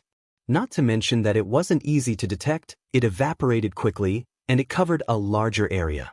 The only drawback was that a lot of the sarin gas would evaporate when it was spilled, which was somewhat wasteful. However, with the lethality of the sarin gas, it should be sufficient. One had to know that after using the 2 bottles just now, there were still 12 bottles on hand, which was equivalent to 6 kilograms. In theory, 1 kilogram of sarin could kill millions of people. Rinpoche greeted the few of them and distributed the antidote to them. This was because he was afraid that they would be poisoned to death if he didn't do it properly. Following which, he took a bottle and the drone to a faraway place to fiddle with them. After a full half an hour, Rinpoche ran back to take the remote control. "Is it done?" The Empress turned her head and looked at him. Her clear and bright eyes contained an inquisitive look. "It should be fine. Let's try it." Rinpoche grinned. At the front, Zheng Hu and Ting Ji were holding binoculars and pretending to look at the situation. The other winged cavalry warriors also got down from their mounts and split out 100 people to follow behind them. They looked like they were ready to rush over at any time to attract the attention of the other party. Sure enough, the other party didn't relax. Just now, when Rinpoche was fiddling with the drone, 2.5 rows of soldiers fell, giving Jia Yugong a fright. Later on, he was sure that it was the spread of the poison and that the other party didn't use any undetectable methods. This caused the other party to retreat another 20 meters. Furthermore, the other party caught a few small beasts and threw them to the front of the battle formation. If those small beasts died, the other party would retreat again. "Qi Zixiao, you are unworthy of being the 5th most powerful expert in the world. You are neither advancing nor retreating. What exactly is the meaning of this?" Jia Yugong yelled from time to time to provoke the other party. If it was in the past, this group of winged cavalry warriors would have directly charged over. However, they didn't know what Rinpoche was doing at the back. Jia Yugong's yells at most caused a little commotion before everything calmed down. Jia Yugong stretched out his hand to block the sunlight and looked at the other side. He muttered incessantly to himself as he didn't know what these people were doing. The Zhumu elders were hiding in their hiding place. After a while, they opened their eyes. After seeing that there wasn't any movement, they closed their eyes again and continued to rest. Even though more than 400 winged cavalry warriors weren't a match for the two of them, it would be a little tricky with the addition of Qi Zixiao. As for how much strength Qi Zixiao had left, the two of them weren't confident at all. It was better to wait for the other party to arrive before making a move. Just the fact that they had captured Qi Zixiao made their withered hearts a little excited. Qi Zixiao's status and strength were extremely tempting to anyone. Time passed slowly. A small dot first flew 800 meters into the sky. Following which, it began to move toward the top of the battle formation before descending another 200 meters. The Zhumu elders suddenly looked up at the sky at the same time. With their eyesight, they could only see a small dot in the sky. It was the thing that was making a buzzing sound. The two of them were somewhat puzzled as they didn't know what was above them. It sounded like an insect. At this moment, a few drops of water dripped in front of the two of them, causing them to frown slightly. Under the control of Rinpoche, the drone in the sky pulled off the rubber stopper of the bottle as the cloud platform rotated. The mouth of the bottle immediately dropped down, and the sarin liquid spilled out. However, it was blown away by the mountain wind and scattered in all directions. Rinpoche controlled the remote control. He didn't know if the drone was successful or not. After waiting for another 2 minutes, he controlled the drone to fly back. Before the drone could land on the ground, the battle formation on the other side suddenly became chaotic. In the battle formation, the heads of the winged cavalry warriors fell to the ground. Seeing this situation, the Empress immediately knew that Rinpoche had succeeded. Her aura suddenly changed, and her cold voice rang in everyone's ears. "Take the medicine and kill." The winged cavalry warriors had been waiting for a long time and didn't know how long they had to wait. Just when they were feeling anxious, they heard this voice and were immediately overjoyed. After taking the medicine one by one, they ran to the edge of the battle formation, jumped up, and directly leaped toward the opposite side while shouting, "Kill!" At the same time, the Empress transformed into a red shadow and leaped over everyone's heads. She shot 2 arrows in the air toward the positions in the battle formation that weren't affected by the poisonous gas. At the same time, she pounced toward Jia Yugong. She didn't react just now, but that didn't mean that she would let him off. At this moment, Jia Yugong didn't have any heroic aura. When the battle formation started to become chaotic, he was already shocked. After hearing the shout, he immediately broke into a run and ran in the direction of the Zhumu elders. At this moment, the Zhumu elders were also shocked when they saw the battle formation become chaotic, but they forcibly suppressed the uneasiness in their hearts. Seeing the Empress transform into a red shadow and pounce toward Jia Yugong, the two of them waited for a moment until Jia Yugong ran close to them. When the Empress was only about 30 meters away from him, they let out a long laugh and appeared. The two of them were equally skinny and had the same appearance. Their laughter sounded like two pieces of wood rubbing against each other, and it was extremely unpleasant to hear. A brush as thick as an arm appeared in Elder Zhu's hand. He drew in the air, and a black word appeared in the air. Lock! Elder Zhu shouted softly, and his eyes shone brightly. Following Rinpoche's shout, a huge chain appeared beneath the Empress's feet and wrapped around her. This was his godly martial arts. Elder Mu leaped directly above the Empress, crossed his arms and shouted, "Suppress!" A huge paperweight that was about 20 meters tall and more than 20 meters in diameter appeared in front of him. It was like a mountain and smashed toward the Empress below. "Your Majesty!" The winged cavalry warriors behind her were all red with anger. "Zixiao!" Rinpoche, who was watching this scene with binoculars from afar, suddenly cried out involuntarily. This was the first time he had seen a battle between spirit wheel experts. From such a distance, the thing that appeared out of thin air looked like a small mountain. If it were to hit the Empress, he didn't dare to think about the consequences. The Empress raised her head and looked at the paperweight that was smashing down with great force. Her eyes began to turn red, and every tiny part of her body felt like it was being torn apart. At this moment, all she could see was the paperweight that was getting bigger and bigger, as well as the evil spirit pattern below it. Jia Yugong turned his head and saw this scene. He immediately stopped in his tracks and sneered. "Qi Zixiao." Jia Yugong calmed down and was about to shout something when he saw Elder Mu holding his throat and suddenly falling to the ground. The paperweight in the air also turned into countless pieces and dissipated. Elder Zhu's body swayed and fell to the ground as well. The black chain and bamboo brush disappeared at the same time. Before Qi Zixiao could finish shouting, this sudden change almost made him choke to death. In front of everyone, he shouted, "Ha!"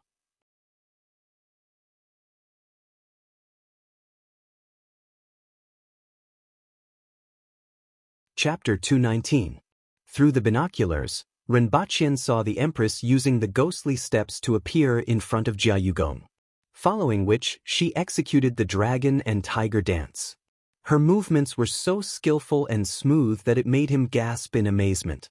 Jia Yugong couldn't block it at all. He was thrown into the sky like a broken sack, and his body was no longer recognizable as human. "Your Majesty!" Tengji and the others chased after him.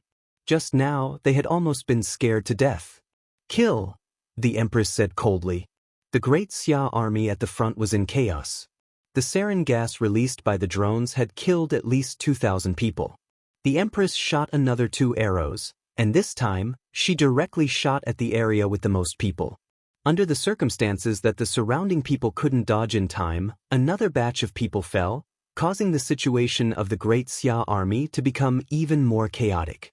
Some people wanted to escape, some wanted to intercept, some wanted to stop the enemy, and some wanted to rescue Jia Yugong. Everything happened too abruptly. Both Jia Yugong and the rest of the great Xia soldiers didn't expect things to turn out this way. Starting from those who were closest to the fallen soldiers, it spread to the periphery. With Jia Yugong's death, the chaos became even more difficult to resolve. After all, they were experienced soldiers. If they were given more time, they would probably be able to reorganize their formation. However, 400 winged cavalry warriors with the strength of Earthwheel rushed into the crowd like tigers entering a flock of sheep, setting off a rain of blood. This time, the great Xia army completely collapsed. Rinpoche looked at the scene through his binoculars from afar. It could be said that human heads and severed limbs were flying everywhere, which made him sigh. However, after experiencing so much, he had started to get used to it. This was the disregard for human life that he had developed after witnessing so many massacres.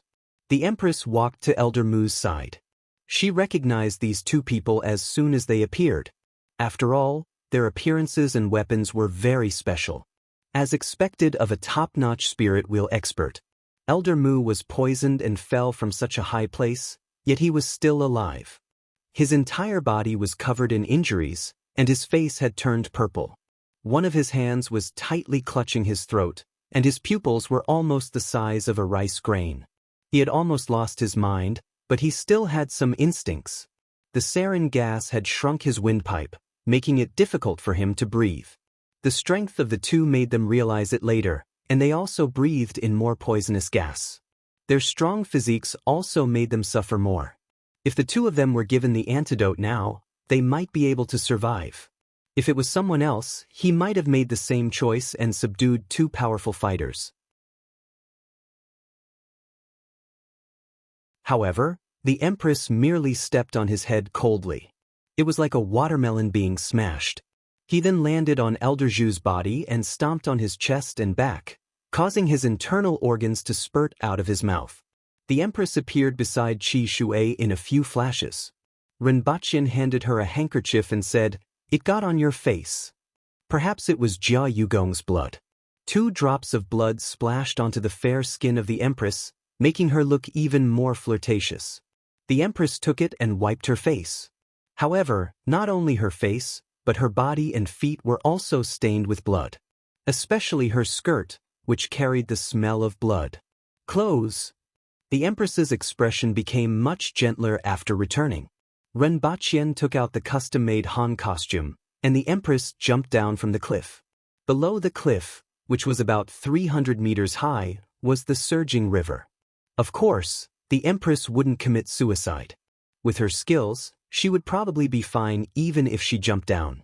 Rinpochen's gaze wandered as he wondered if he would be slapped to death if he were to climb up the cliff and look down with his binoculars. He sighed faintly as he looked at the 2 winged cavalry warriors who had stayed here to protect him. They were looking at him with piercing eyes. "You guys are really a hindrance." Speaking of which, he really wanted to take a peek at the Empress's identity. Even if he could take a peek openly in a few years' time, he still wanted this kind of stimulation. Under such stimulation, he didn't even care about the massacre in front of him.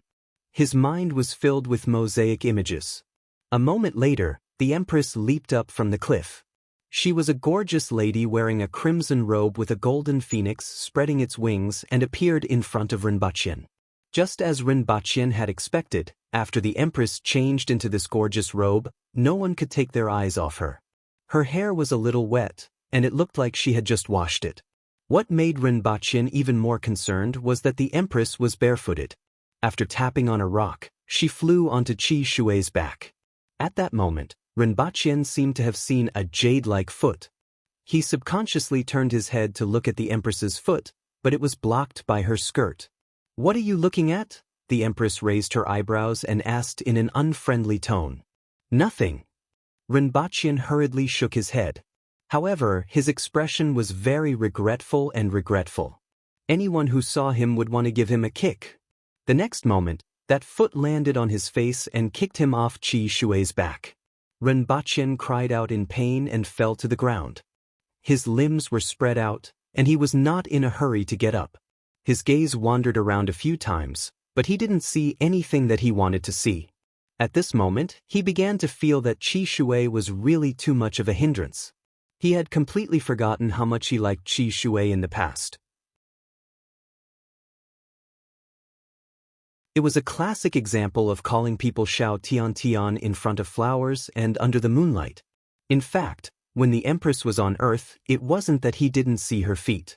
In this world, there were many hot women who wore animal skin skirts. Naturally, there wasn't such a custom as to be afraid of being seen. Aboriginal women actually didn't have any defenses against this. However, the battle cries were still coming from afar. The battlefield was right in front of him. Looking at the Empress's gorgeous attire, he felt especially itchy in his heart. After a while, Rinpochen heard that the battle cries seemed to have become much softer. He got up from the ground, took a pair of binoculars, and looked at the opposite side of the cliff. He saw corpses lying on the ground and blood splattered everywhere. The Great Xia army had already been completely routed and fled into the forest in the distance. The winged cavalry were in hot pursuit from behind. After waiting for a while, those winged cavalry warriors finally returned with a satisfied look on their faces. Their simple smiles were restored. After doing a head count, it was discovered that 4 winged cavalry warriors had died in battle. All of them were Great Xia's Earthwheel experts who were seriously injured and died when they fought with their lives on the line. Seeing that there were casualties, Renbaqian felt that it was a pity. After all, these people dying on the battlefield couldn't escape from him. Renbaqian thought about the Bichi again. Nowadays he was really a jinx. However, Great Xia was even more unlucky. As the saying goes, misfortune and blessing are interdependent. Where was the blessing? This time around, there were many Earthwheel experts in the Great Xia army. It was just that a large number of people died from the poison gas at the beginning and became chaotic. Subsequently, they were defeated by the charging winged cavalry, which prevented them from displaying their strength. Otherwise, with the cooperation of 10,000 elite soldiers, the winged cavalry would have suffered heavy casualties in a head-on battle. As for the Zhumu elders, they had just been promoted to the top 10 experts. Just by showing their faces, they gave everyone a fright, and they were poisoned just like that. In this battle, 3,000 Great Xia soldiers were poisoned to death. In the ensuing chaos, 4,000 were killed by the winged cavalry, and less than 3,000 were able to escape. Including the previous 2 battles, Great Xia suffered 13,000 casualties. It could be said that they had suffered heavy casualties, while the winged cavalry only lost 6 men. This didn't include the 9 pavilions and the Zhumu elders. No one knew that there was still the Qingyang sect that was quietly declining. As for Qi Zixiao, not even a single hair on her body was hurt. When this news spread, the entire Great Xia was in an uproar. The emperor of Great Xia flipped the table in his study. When Lian Qizhi from the Lian family found out about this, his face turned pale. Previously, he only wanted Qi Zixiao to see that gigolo die, but he was powerless to do anything. This was the greatest revenge he could do. He really didn't expect Qi Zixiao to be willing to go deep into Great Xia for that gigolo. When the news of the 9 pavilions being destroyed came out, he locked himself in his study for a day and didn't come out. Soon after, he sent out all the insiders except for 1 Earthwheel expert. Then he sent people to silence them halfway. He realized that he had underestimated Qi Zixiao. He had underestimated her strength and temperament. He couldn't imagine what she would do if she knew that he was involved in this matter. When the results of the 3 consecutive battles came out, he was pondering how to silence that Earthwheel expert. Losing an Earthwheel expert could be said to be a serious blow to the Lian family. Not to mention, the Lian family now only had a total of 4 Earthwheel experts after losing 2 people. He was really afraid that the slightest bit of news would spread.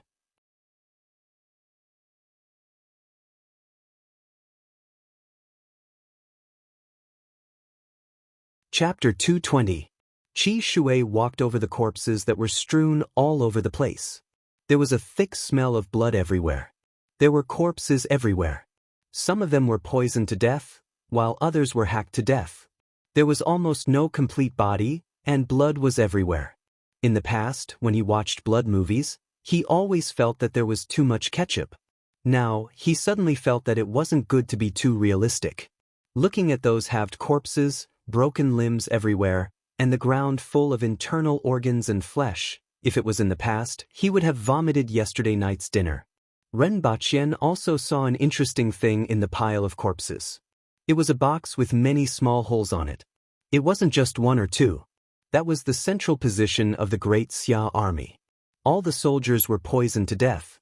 There were many such boxes on the ground, but most of them were trampled on, revealing the crossbow bolts inside. Only a few were still intact. He jumped down and picked one up. Teng Ji saw it from a distance and said, "It's a Great Xia crossbow. There should be a crossbow battalion here." Renbaqian aimed the box at an empty space not far away and found something that looked like a wrench. He pressed it and felt a jolt in his hand. In a split second, 12 crossbow bolts were shot out and nailed into the ground. This thing is pretty powerful. Renbaqian was a little speechless. Even though it wasn't as good as modern firearms, which required half a day to load a crossbow bolt and had a shorter range, it was still pretty powerful. Previously, this crossbow battalion should have been protecting the central position of the Great Xia army. The opponent's plan was to use the bowmen in the first few rows to reduce the number of winged cavalry warriors. After that, the bowmen would withdraw from the sides and reveal the crossbow battalion. This was the perfect time to deal a painful blow to the winged cavalry. It was a pity that neither the bowmen nor the crossbow battalion were put to use, especially the crossbow battalion.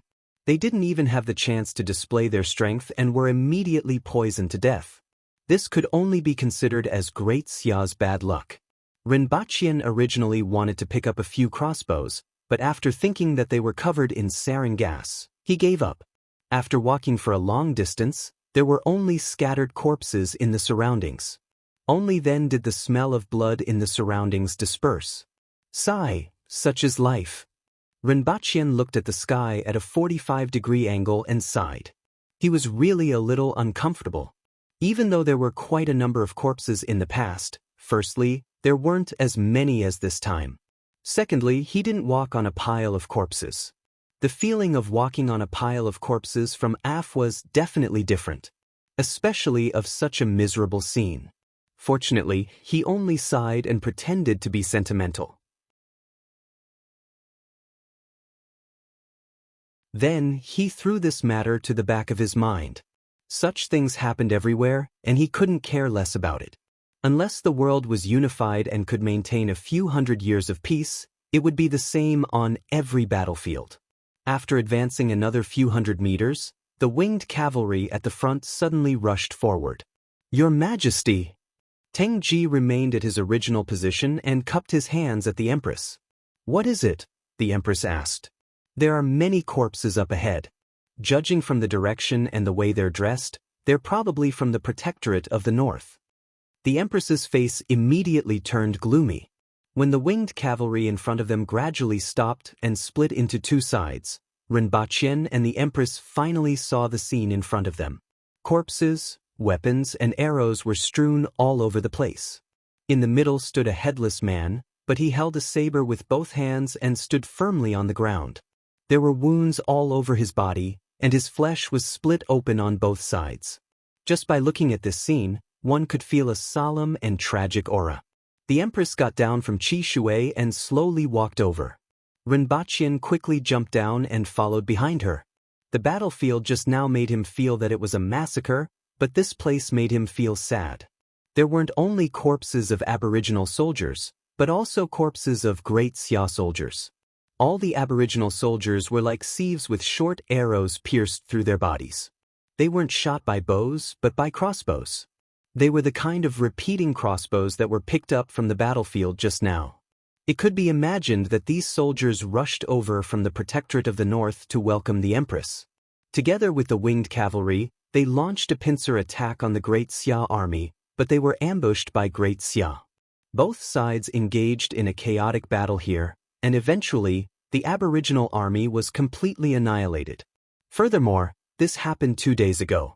Because Renbaqian's journey back to Earth was delayed by 2 days, the Great Xia army calmly intercepted the Empress and her party after they reorganized themselves.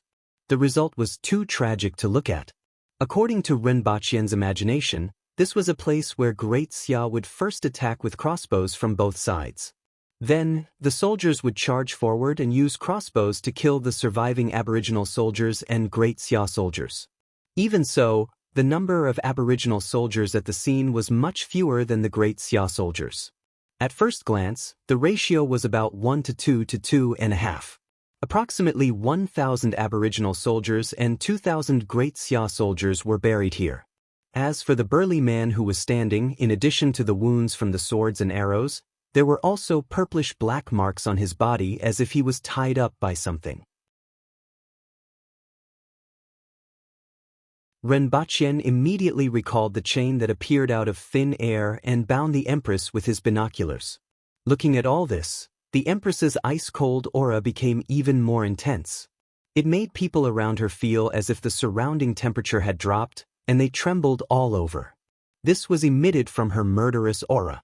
"Your Majesty, it's Lin Yaoqi." Li Tanhua still had a poker face. He held a bloody head that was glaring angrily and came forward. Lin Yaoqi was considered a valiant general in the Protectorate of the North, but he didn't expect to die here. The only consolation was that the Zhu Mu elders only lived 2 days longer than him. "Your Majesty, there are corpses in the forest as well." At this moment, the winged cavalry warriors who ran into the forest to check on the two sides ran out to report. Ren Baqian followed the Empress into the forest, and indeed, there were some corpses lying on the ground. However, there weren't many of them. There were only a few scattered corpses of Great Xia and Aboriginal soldiers. However, the Aboriginal soldiers who were able to rush into this place were slightly stronger. The Protectorate of the North wasn't the winged cavalry. Ordinary soldiers had just attained the strength of a man-wheel expert, and an earth-wheel expert could already serve as a low-level commander. Those who could withstand crossbows and enter the forest were at least at the advanced level of the man-wheel level. "Bring all of them back." The Empress paused for a moment, turned around, and returned to the back of Qishui. Ren Baqian stood there and watched as everyone took off the heads and hung them on both sides of their mounts. He sighed and returned to the back of Qishui. He didn't know if the families of these 1,000 people would hate him. Even though the Aboriginals didn't view death as a big deal, this battlefield still affected the mood of the troops. For the rest of the journey, everyone was much less talkative. When the sky turned dark, everyone walked out of this mountain range and saw a plain in front of them. Everyone rested for 2 hours before setting off again. As expected, there weren't any obstructions in front of them. By late at night, they had already crossed the border of Great Xia and returned to the territory of Deyo. Not long after entering Deyo, they encountered a group of mounted scouts holding torches. After asking loudly and confirming that it was the winged cavalry, they immediately asked in delight, "May I know if Her Majesty is inside?"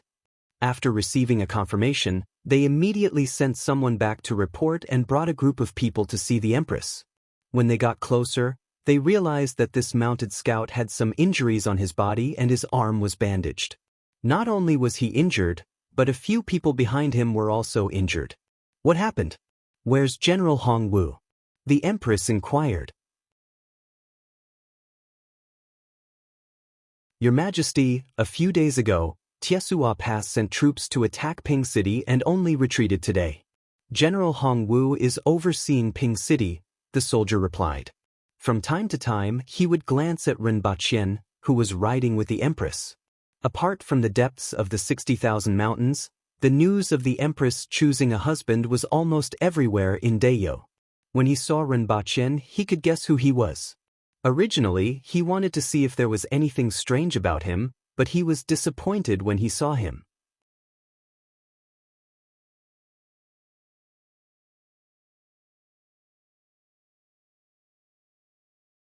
Chapter 221. Ping City was located in the northernmost part of Deyo and was only half a day away from Great Xia's Tiesua Pass. This small city with a population of less than 50,000 was like the tip of a knife pointing at Great Xia for decades, preventing them from advancing. The walls of Ping City were 15 meters tall and covered with all kinds of burn marks and repair marks. Many bloodstains had already seeped into the walls. At this time, Ping City was more dilapidated than usual. There were many scattered gravel outside the city, which was left by Great Xia's catapults. Logically speaking, the soldiers and civilians of Ping City should be able to take a good rest after the Great Xia army retreated. However, torches were lit both on and outside the city. Hong Wu led a group of generals outside the city to welcome them.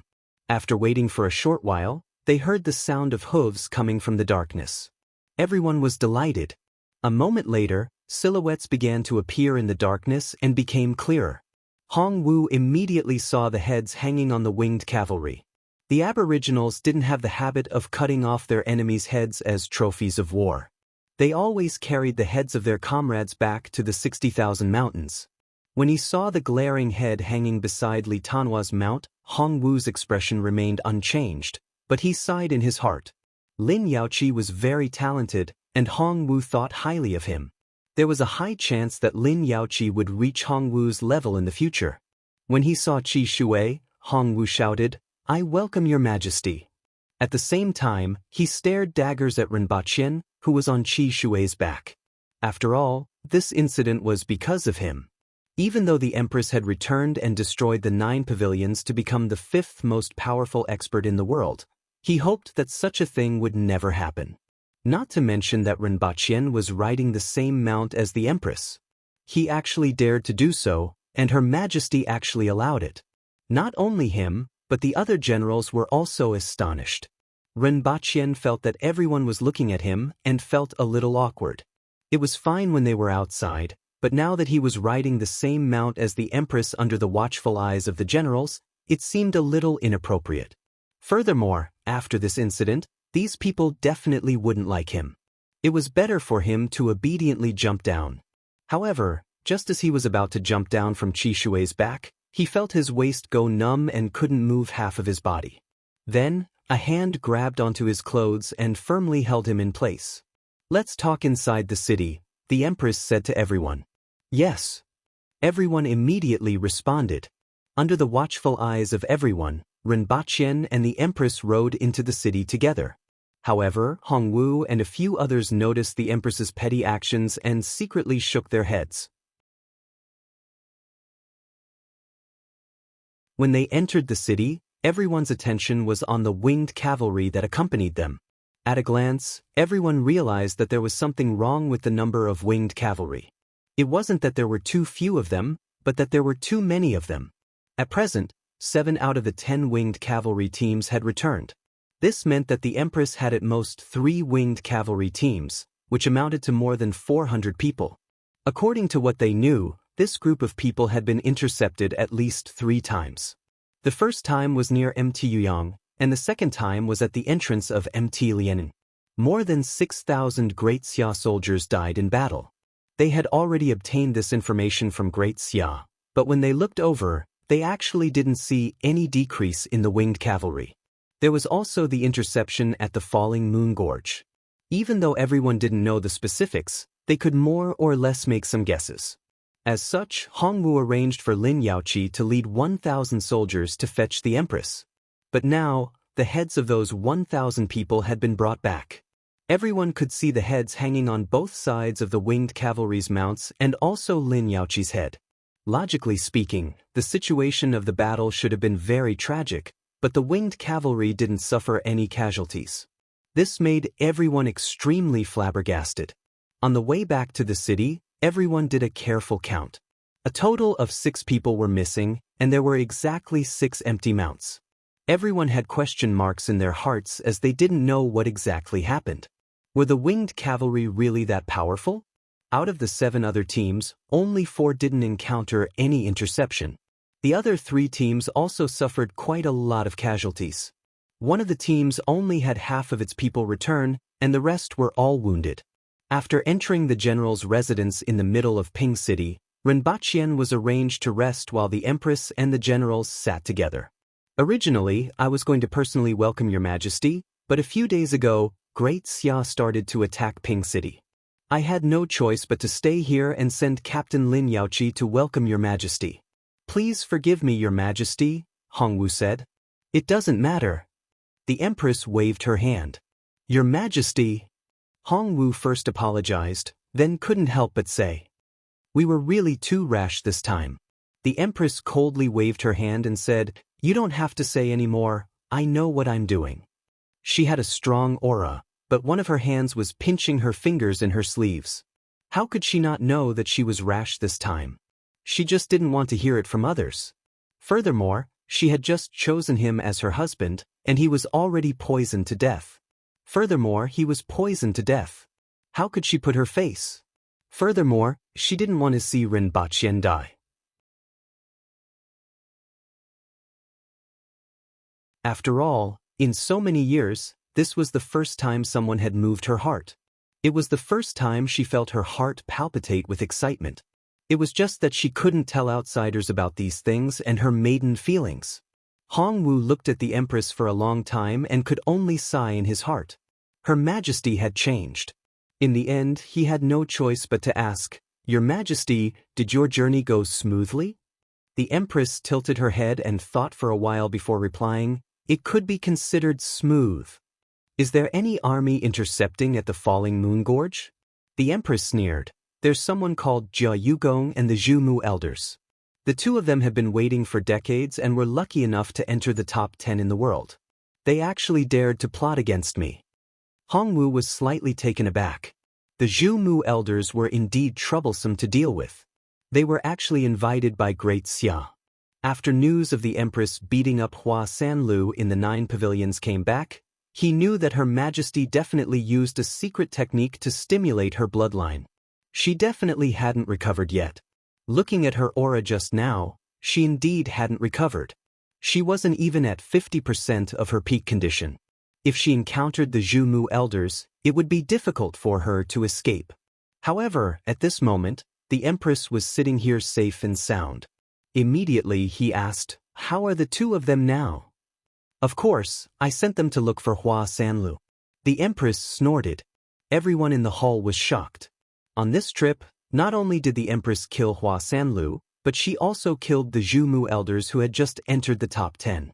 Even Hong Wu found it difficult to deal with the two of them when they joined forces. If Ren Buqian was here, he would definitely jump out and say, "Your Majesty is well versed in both literature and martial arts. Dongfang Bubi is the only one who reigns supreme." However, this group of people actually only cared about exclaiming in admiration and didn't have anyone to flatter her. Therefore, the Empress always felt that Dongfang Bubi was more likable. Hongwu was also surprised. However, it wasn't good to ask about this matter. It was better to ask the winged cavalry later. "Your Majesty is mighty," Hongwu finally said. Following which, everyone in the hall cheered, "Your Majesty is mighty." Lin Yaoqi's troops were completely wiped out. "What happened?" Hongwu asked again. Not only did he want to know about this matter, but the others also wanted to know about it. "You can ask the winged cavalry later." The Empress shook her head slightly. Lin Yaoqi's troops were ambushed and completely wiped out on the way. She wasn't willing to talk about this matter. After a few more words, the Empress said, "I'm tired. All of you can leave first. We will discuss this matter tomorrow." After everyone left, only Hongwu was left standing at the same spot. "Great General, is there anything else?" When the Empress was alone with Hongwu, her attitude was much friendlier. "I would like to ask if the rumor that Your Majesty poisoned everyone from the 9 pavilions and the 4,000 people at Mount Lianin is true?" The Empress nodded. "Was it Deputy Prefect Ren's doing?" Hongwu could be said to be one of the people who understood the Empress the most. Perhaps there were some things that he wasn't clear about, but he was certain that the Empress didn't know how to use poison. The Empress thought for a while. It should be his doing, so she continued to nod her head. "Your Majesty, this person's methods are really dangerous. Furthermore, as far as I know, he has seen the Bichi before. I'm afraid it's not appropriate for him to stay by your side," Hongwu said. Even though Ren Baqian looked weak and couldn't even defeat a child, it was indeed terrifying to poison thousands of people to death. Furthermore, he was by the Empress's side.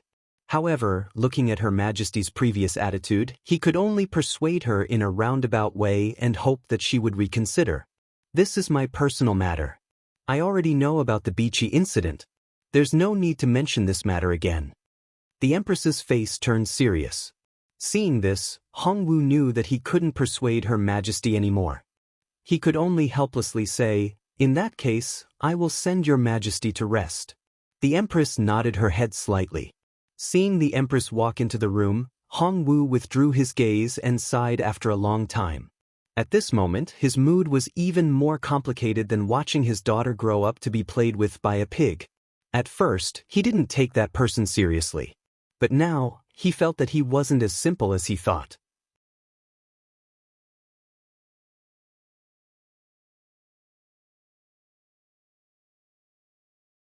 Chapter 222. In the morning, Hongwu and the generals from the Protectorate of the North learned about what happened along the way from the winged cavalry. Everyone was amazed by that unknown poison. If they had this thing, They could just throw it at the imperial capital of the Great Xia dynasty when the war started. Then, they heard the winged cavalry warriors talk about the walkie-talkies, binoculars, night vision goggles, and the device that could fly into the sky and take pictures of the enemy's setup as if it was witnessing everything with its own eyes. 3 of the 6 binoculars in the hands of the winged cavalry warriors were immediately snatched away. A group of people stood on the rooftop and used the binoculars to take a look. Then, they nodded their heads solemnly and switched to the next one. When it was the third person's turn to hold the binoculars, he refused to budge no matter what. The people next to him tried to stretch their hands out a few times, but they were all beaten down by him. He was still laughing there, making the people next to him have goosebumps. "Let me see." The person next to him was so angry that he snatched the binoculars and kicked him off the roof. Then, he put his eyes on the binoculars and was shocked at first. It was so clear. Something that was originally very far away was actually so close. Whose family was this little girl? He was actually taking a shower in the courtyard. So what? The general smacked his lips. "What young lady? Let me see. The surrounding people immediately scrambled. Hongwu held his binoculars and looked into the distance. He had a pensive look on his face. These things were quite useful, and it seemed that they were all taken out by that brat. It seemed that he would have to ask him for some. She didn't consider whether Rinpochian would give it to her. After all, the winged cavalry had quite a few of them. As for whether he liked Rinpochian or not, it was even less important. He had to take what he had to take, especially when it was something that had various uses for the military. The 2 armies were separated by thousands of zhang. If they could see each other's flag signals, they would be able to respond in time. Also, what was the name of that thing that could communicate freely within thousands of zhang? "Bring me that walkie-talkie," Hongwu instructed the person beside him after thinking for a while. On the morning of the next day, the Empress was still resting in her room. She was a little tired from the battles that happened a few days ago and the constant running. Now that she was back in a safe place, she did not want to move after waking up. She lay on the bed and stared blankly at the ceiling. When was the last time he lazed in bed like this? It had been a long time, so long that she couldn't remember. Ever since he moved into that empty palace, he had never been here. Even if she didn't attend morning court, every time she woke up and saw the cold and empty surroundings, she didn't want to continue lying down. "Your Majesty, it's time for lunch." Rinpochian's voice came from outside the door. The Empress shifted her gaze and ignored him. However, after Rinpochian persevered and knocked on the door for a long time, a pillow directly smashed through the door and sent him tumbling. When Tingji, who was far away, saw this, he immediately shrunk his neck. Fortunately, he did not go and call for help. When the guards of the general's residence saw this scene, they subconsciously shifted their gazes away. After a short while, they shifted their gazes back to Rinpochian. He had been lying there all this while, and no one knew if he had been knocked unconscious. Rinpochian opened his eyes and looked up at the sky. Even though he was hit by the pillow, it was made of wood.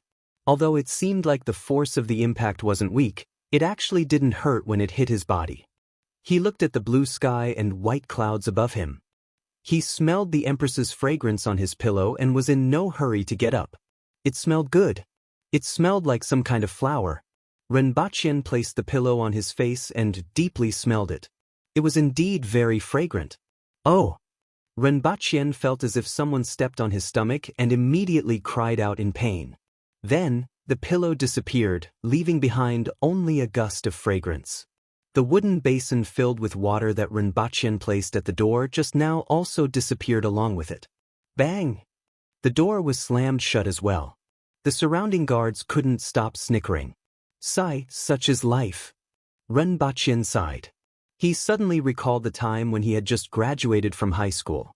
Every night, he would play games and sleep like a log during the day. At that time, he had a dog at home called Xiaoxi. It was a shetty. Every day, not long after he fell asleep, it would jump on his stomach or step on his face to wake him up and bring him out for a walk. Unfortunately, that dog only stayed at home. Just like him, it would run back home within 2 seconds after he let go of the leash. That kick just now reminded him of the feeling when Xiaoxi jumped on his stomach. He got up from the ground and patted his clothes. The ground here was paved with stone slabs. The air in this world was good and it wasn't dirty at all. He patted his clothes subconsciously. When he was done patting, the Empress walked out of the room. She was still wearing that gorgeous red traditional Chinese dress. Her hair was tied up simply, which was more suitable for this dress than letting her hair down. Her pair of phoenix eyes were filled with killing intent as she glared at Rinpochen. "Your Majesty, it's time for lunch," Rinpochen said as he stood at the side. Lunch was specially prepared by Rinpochen. These days, as long as he didn't return to Earth, he would settle the Empress's meals. Seeing that the Empress hadn't woken up in the morning, he asked the guards for directions to the kitchen and cooked a few dishes. Speaking of which, the food in the general's residence was really terrible. When he ate the meal in the morning, he almost thought that it was for the odd job workers. After asking, he found out that Hongwu also ate such food. He ate whatever the food in the barracks was like. Should he say that Hongwu wasn't picky or that he was strict with himself? Rinpochen always felt that as a person, regardless of whether it was a man or a woman, he should treat himself better. For example, there was no need to make things difficult for himself. 1 plate of stir-fried wild vegetables, 2 plates of meat dishes, and a bowl of mutton soup. The Empress sat at the table and looked at the food in front of her. She said faintly, "Take a seat too." When they were on Earth, the two of them didn't need to pay so much attention to each other. However, over here, Rinpochen still had to be more or less mindful. When in Rome, do as the Romans do. The Empress did so on Earth, and he did the same here. After lunch, the Empress met Hongwu again in the afternoon. She asked him about the problems at the border and the recent situation in Great Xia. This time, she didn't avoid Rinpochen, but he wasn't too interested. He stood there with lifeless eyes. No one knew what he was thinking about, but it definitely had nothing to do with the things they were talking about. Deputy Prefect Ren. Hongwu's voice woke Rinpochen up. "Great General," Rinpochen hurriedly asked. "Those binoculars and walkie-talkies are very useful for the border. Do you still have them?" Hongwu asked in a deep voice. His gaze was fixed on Rinpochen's face. His face didn't show much expression, but Hongwu's imposing manner from his many years on the battlefield made Rinpochen a little uncomfortable. "The binoculars will take a few more days. After the glass factory is built, we can start producing them. I will think of a way to get the walkie-talkies." Rinpochen nodded. If they could be produced in this world, then there wouldn't be a need to bring them over from Earth. Rinpochen wanted to bring a lot of things, but unfortunately, he could only bring a few things. However, he definitely had to bring the walkie-talkies and solar chargers. "Also, can I take a look at the one that can fly in the sky?" Hongwu asked again. "Sure." Rinpochen looked at the Empress and nodded. After a while, a courtyard was surrounded by people. The imperial bodyguards were pushed outside, and no one knew what was going on inside. Rinpochen was surrounded by a group of people. He adjusted the drone and began to climb into the sky following his operation. The surrounding people immediately exclaimed in surprise. This thing actually flew. Rinpochen controlled the drone and circled around the city. Within 1.7 kilometers, it was able to send pictures back via the ground station. The delay wasn't too big either. Everyone squeezed behind Rinpochen and looked at the pictures displayed on the screen in amazement. It was as if they had seen it with their own eyes. Pfft. Not long after, someone started to chuckle softly.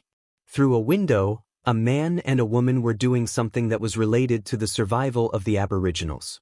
Many people made up their minds to close the windows, and close the windows.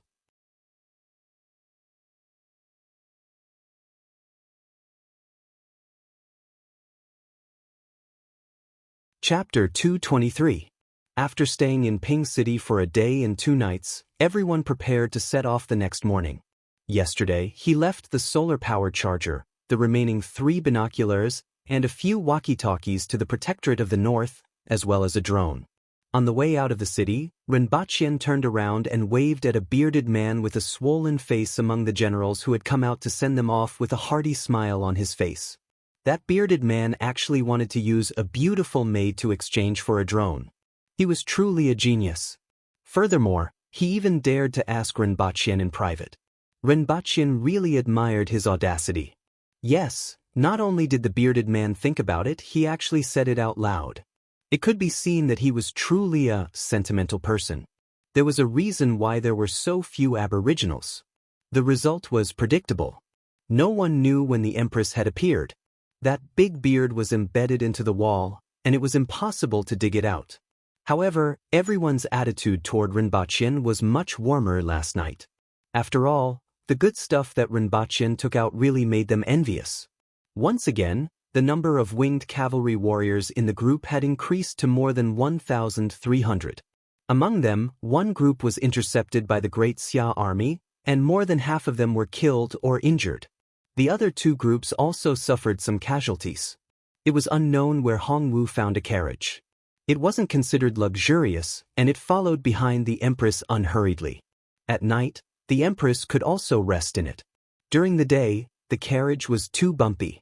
It was even more uncomfortable than riding on Chishue's back. For the next few days, they traveled during the day and found a town to rest at night. Everyone was now completely relaxed. Rinpoche had nothing to do, so he continued to tell the Empress about the investiture of the gods. After a few days, he finished telling her about the journey to the west.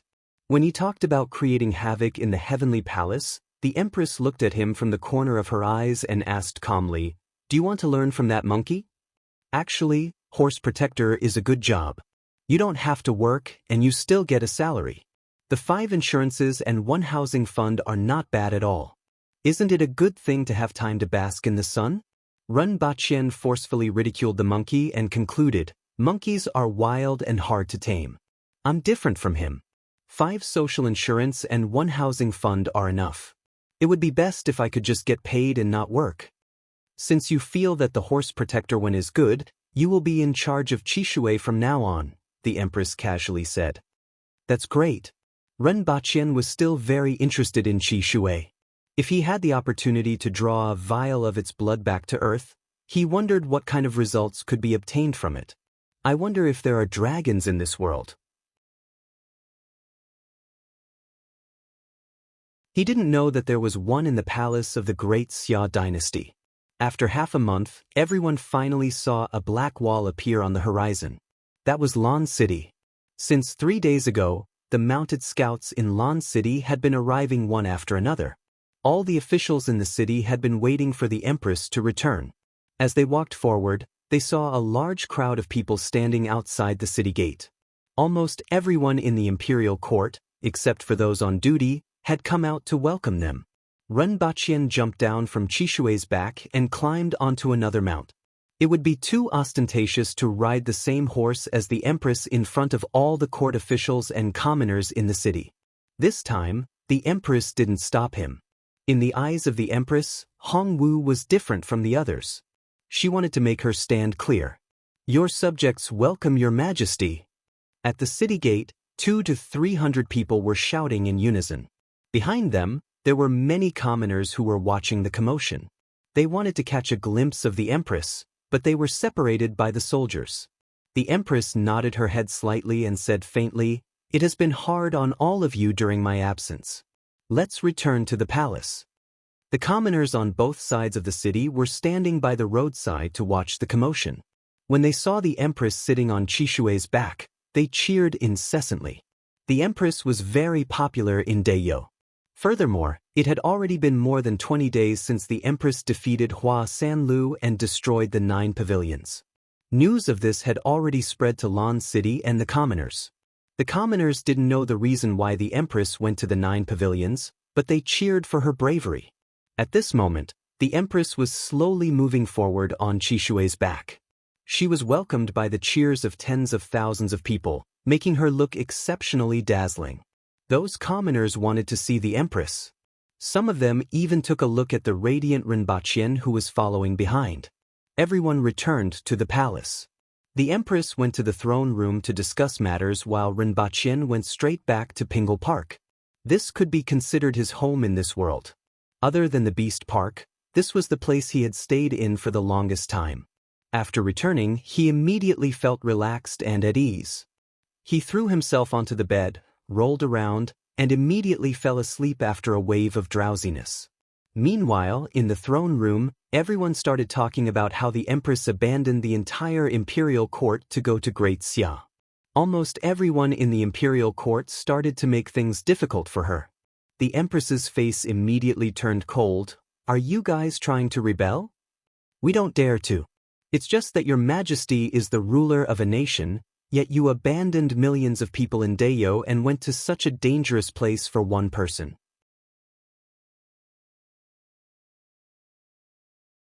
This behavior is really inappropriate. If I can't even protect one person, how can I be an empress?" the Empress said coldly. "But we are really worried about your majesty's safety." "What's there to worry about? Is there anyone who can stop me?" the Empress sneered. "In that case, why did your majesty say that if you can't come back, we will find that person and bring him back?" Shi Qing said. The Empress was momentarily speechless. How could she not know the dangers of going to Great Xia? It was only right for her to leave behind such an explanation. However, at this moment, when Shi Qing said it, she immediately lost her composure. She was silent for a while, then flew into a rage out of humiliation. Her entire body erupted with an imposing aura that blotted out the sky and covered the earth. Like a tsunami, it pressed down on everyone, forcing them to take a few steps back. "Your Majesty," everyone said in unison. With a cold face, the Empress gradually withdrew her imposing aura. After a moment of deliberation, she opened her mouth and said, "In the future, unless it's necessary, I won't easily put myself in danger." However, these words were as good as not saying anything. If it was necessary, she would still do what she had to do. In any case, she gave both parties a way out. In fact, everyone already knew that this would happen. It would be strange if the Empress admitted her mistake. However, what needed to be said still had to be said. At the very least, they had to express their attitude. Otherwise, what would they do if the Empress acted more recklessly in the future? This time, everyone was almost anxious to death. "Where's Tai Yan?" Seeing that everyone had calmed down, the Empress immediately shouted for someone to come out. Immediately, a man who was shorter than the rest but very sturdy stood out. This was the head of the Public Security Bureau, Tai Yan. Back then, when Rinpoche was ambushed, he was the one who hurriedly led people to investigate the scene. "Have you found anything?" the Empress asked coldly. Tai Yan knew what the Empress wanted to ask without saying it clearly. He immediately replied, "Your Majesty, the 4 people that day were kamikaze warriors. I couldn't find many traces of them. The weapons and crossbows they used and the clothes they wore were all produced in the Yun Nation. During this period of time, I didn't dare to relax for even a moment. Finally, I found out that they came from Great Xia to the Yun Nation and then from there to Lan City. Their lodgings were arranged by a shopkeeper in Lan City from the Yun Nation with the surname Su. I have already thrown all the members of the Su family into prison. However, after interrogating them, they almost didn't know anything. It was arranged by the shopkeeper after receiving a sum of money from the other party." In other words, you only know that they came to Great Xia and nothing else? the Empress asked coldly. "Your Majesty, please forgive me for my incompetence," Tai Yan said. "Continue to investigate. I will give you another 3 months. I want to know who has such guts." You're tuning in to the Passion Pages YouTube channel. We're so grateful for your support, and don't forget to subscribe to join us on this incredible journey through captivating stories. Your generosity through donations truly makes a world of difference, as it's the primary source of revenue that allows me to expand and enhance this channel for you. Thank you from the bottom of my heart for being a part of this adventure.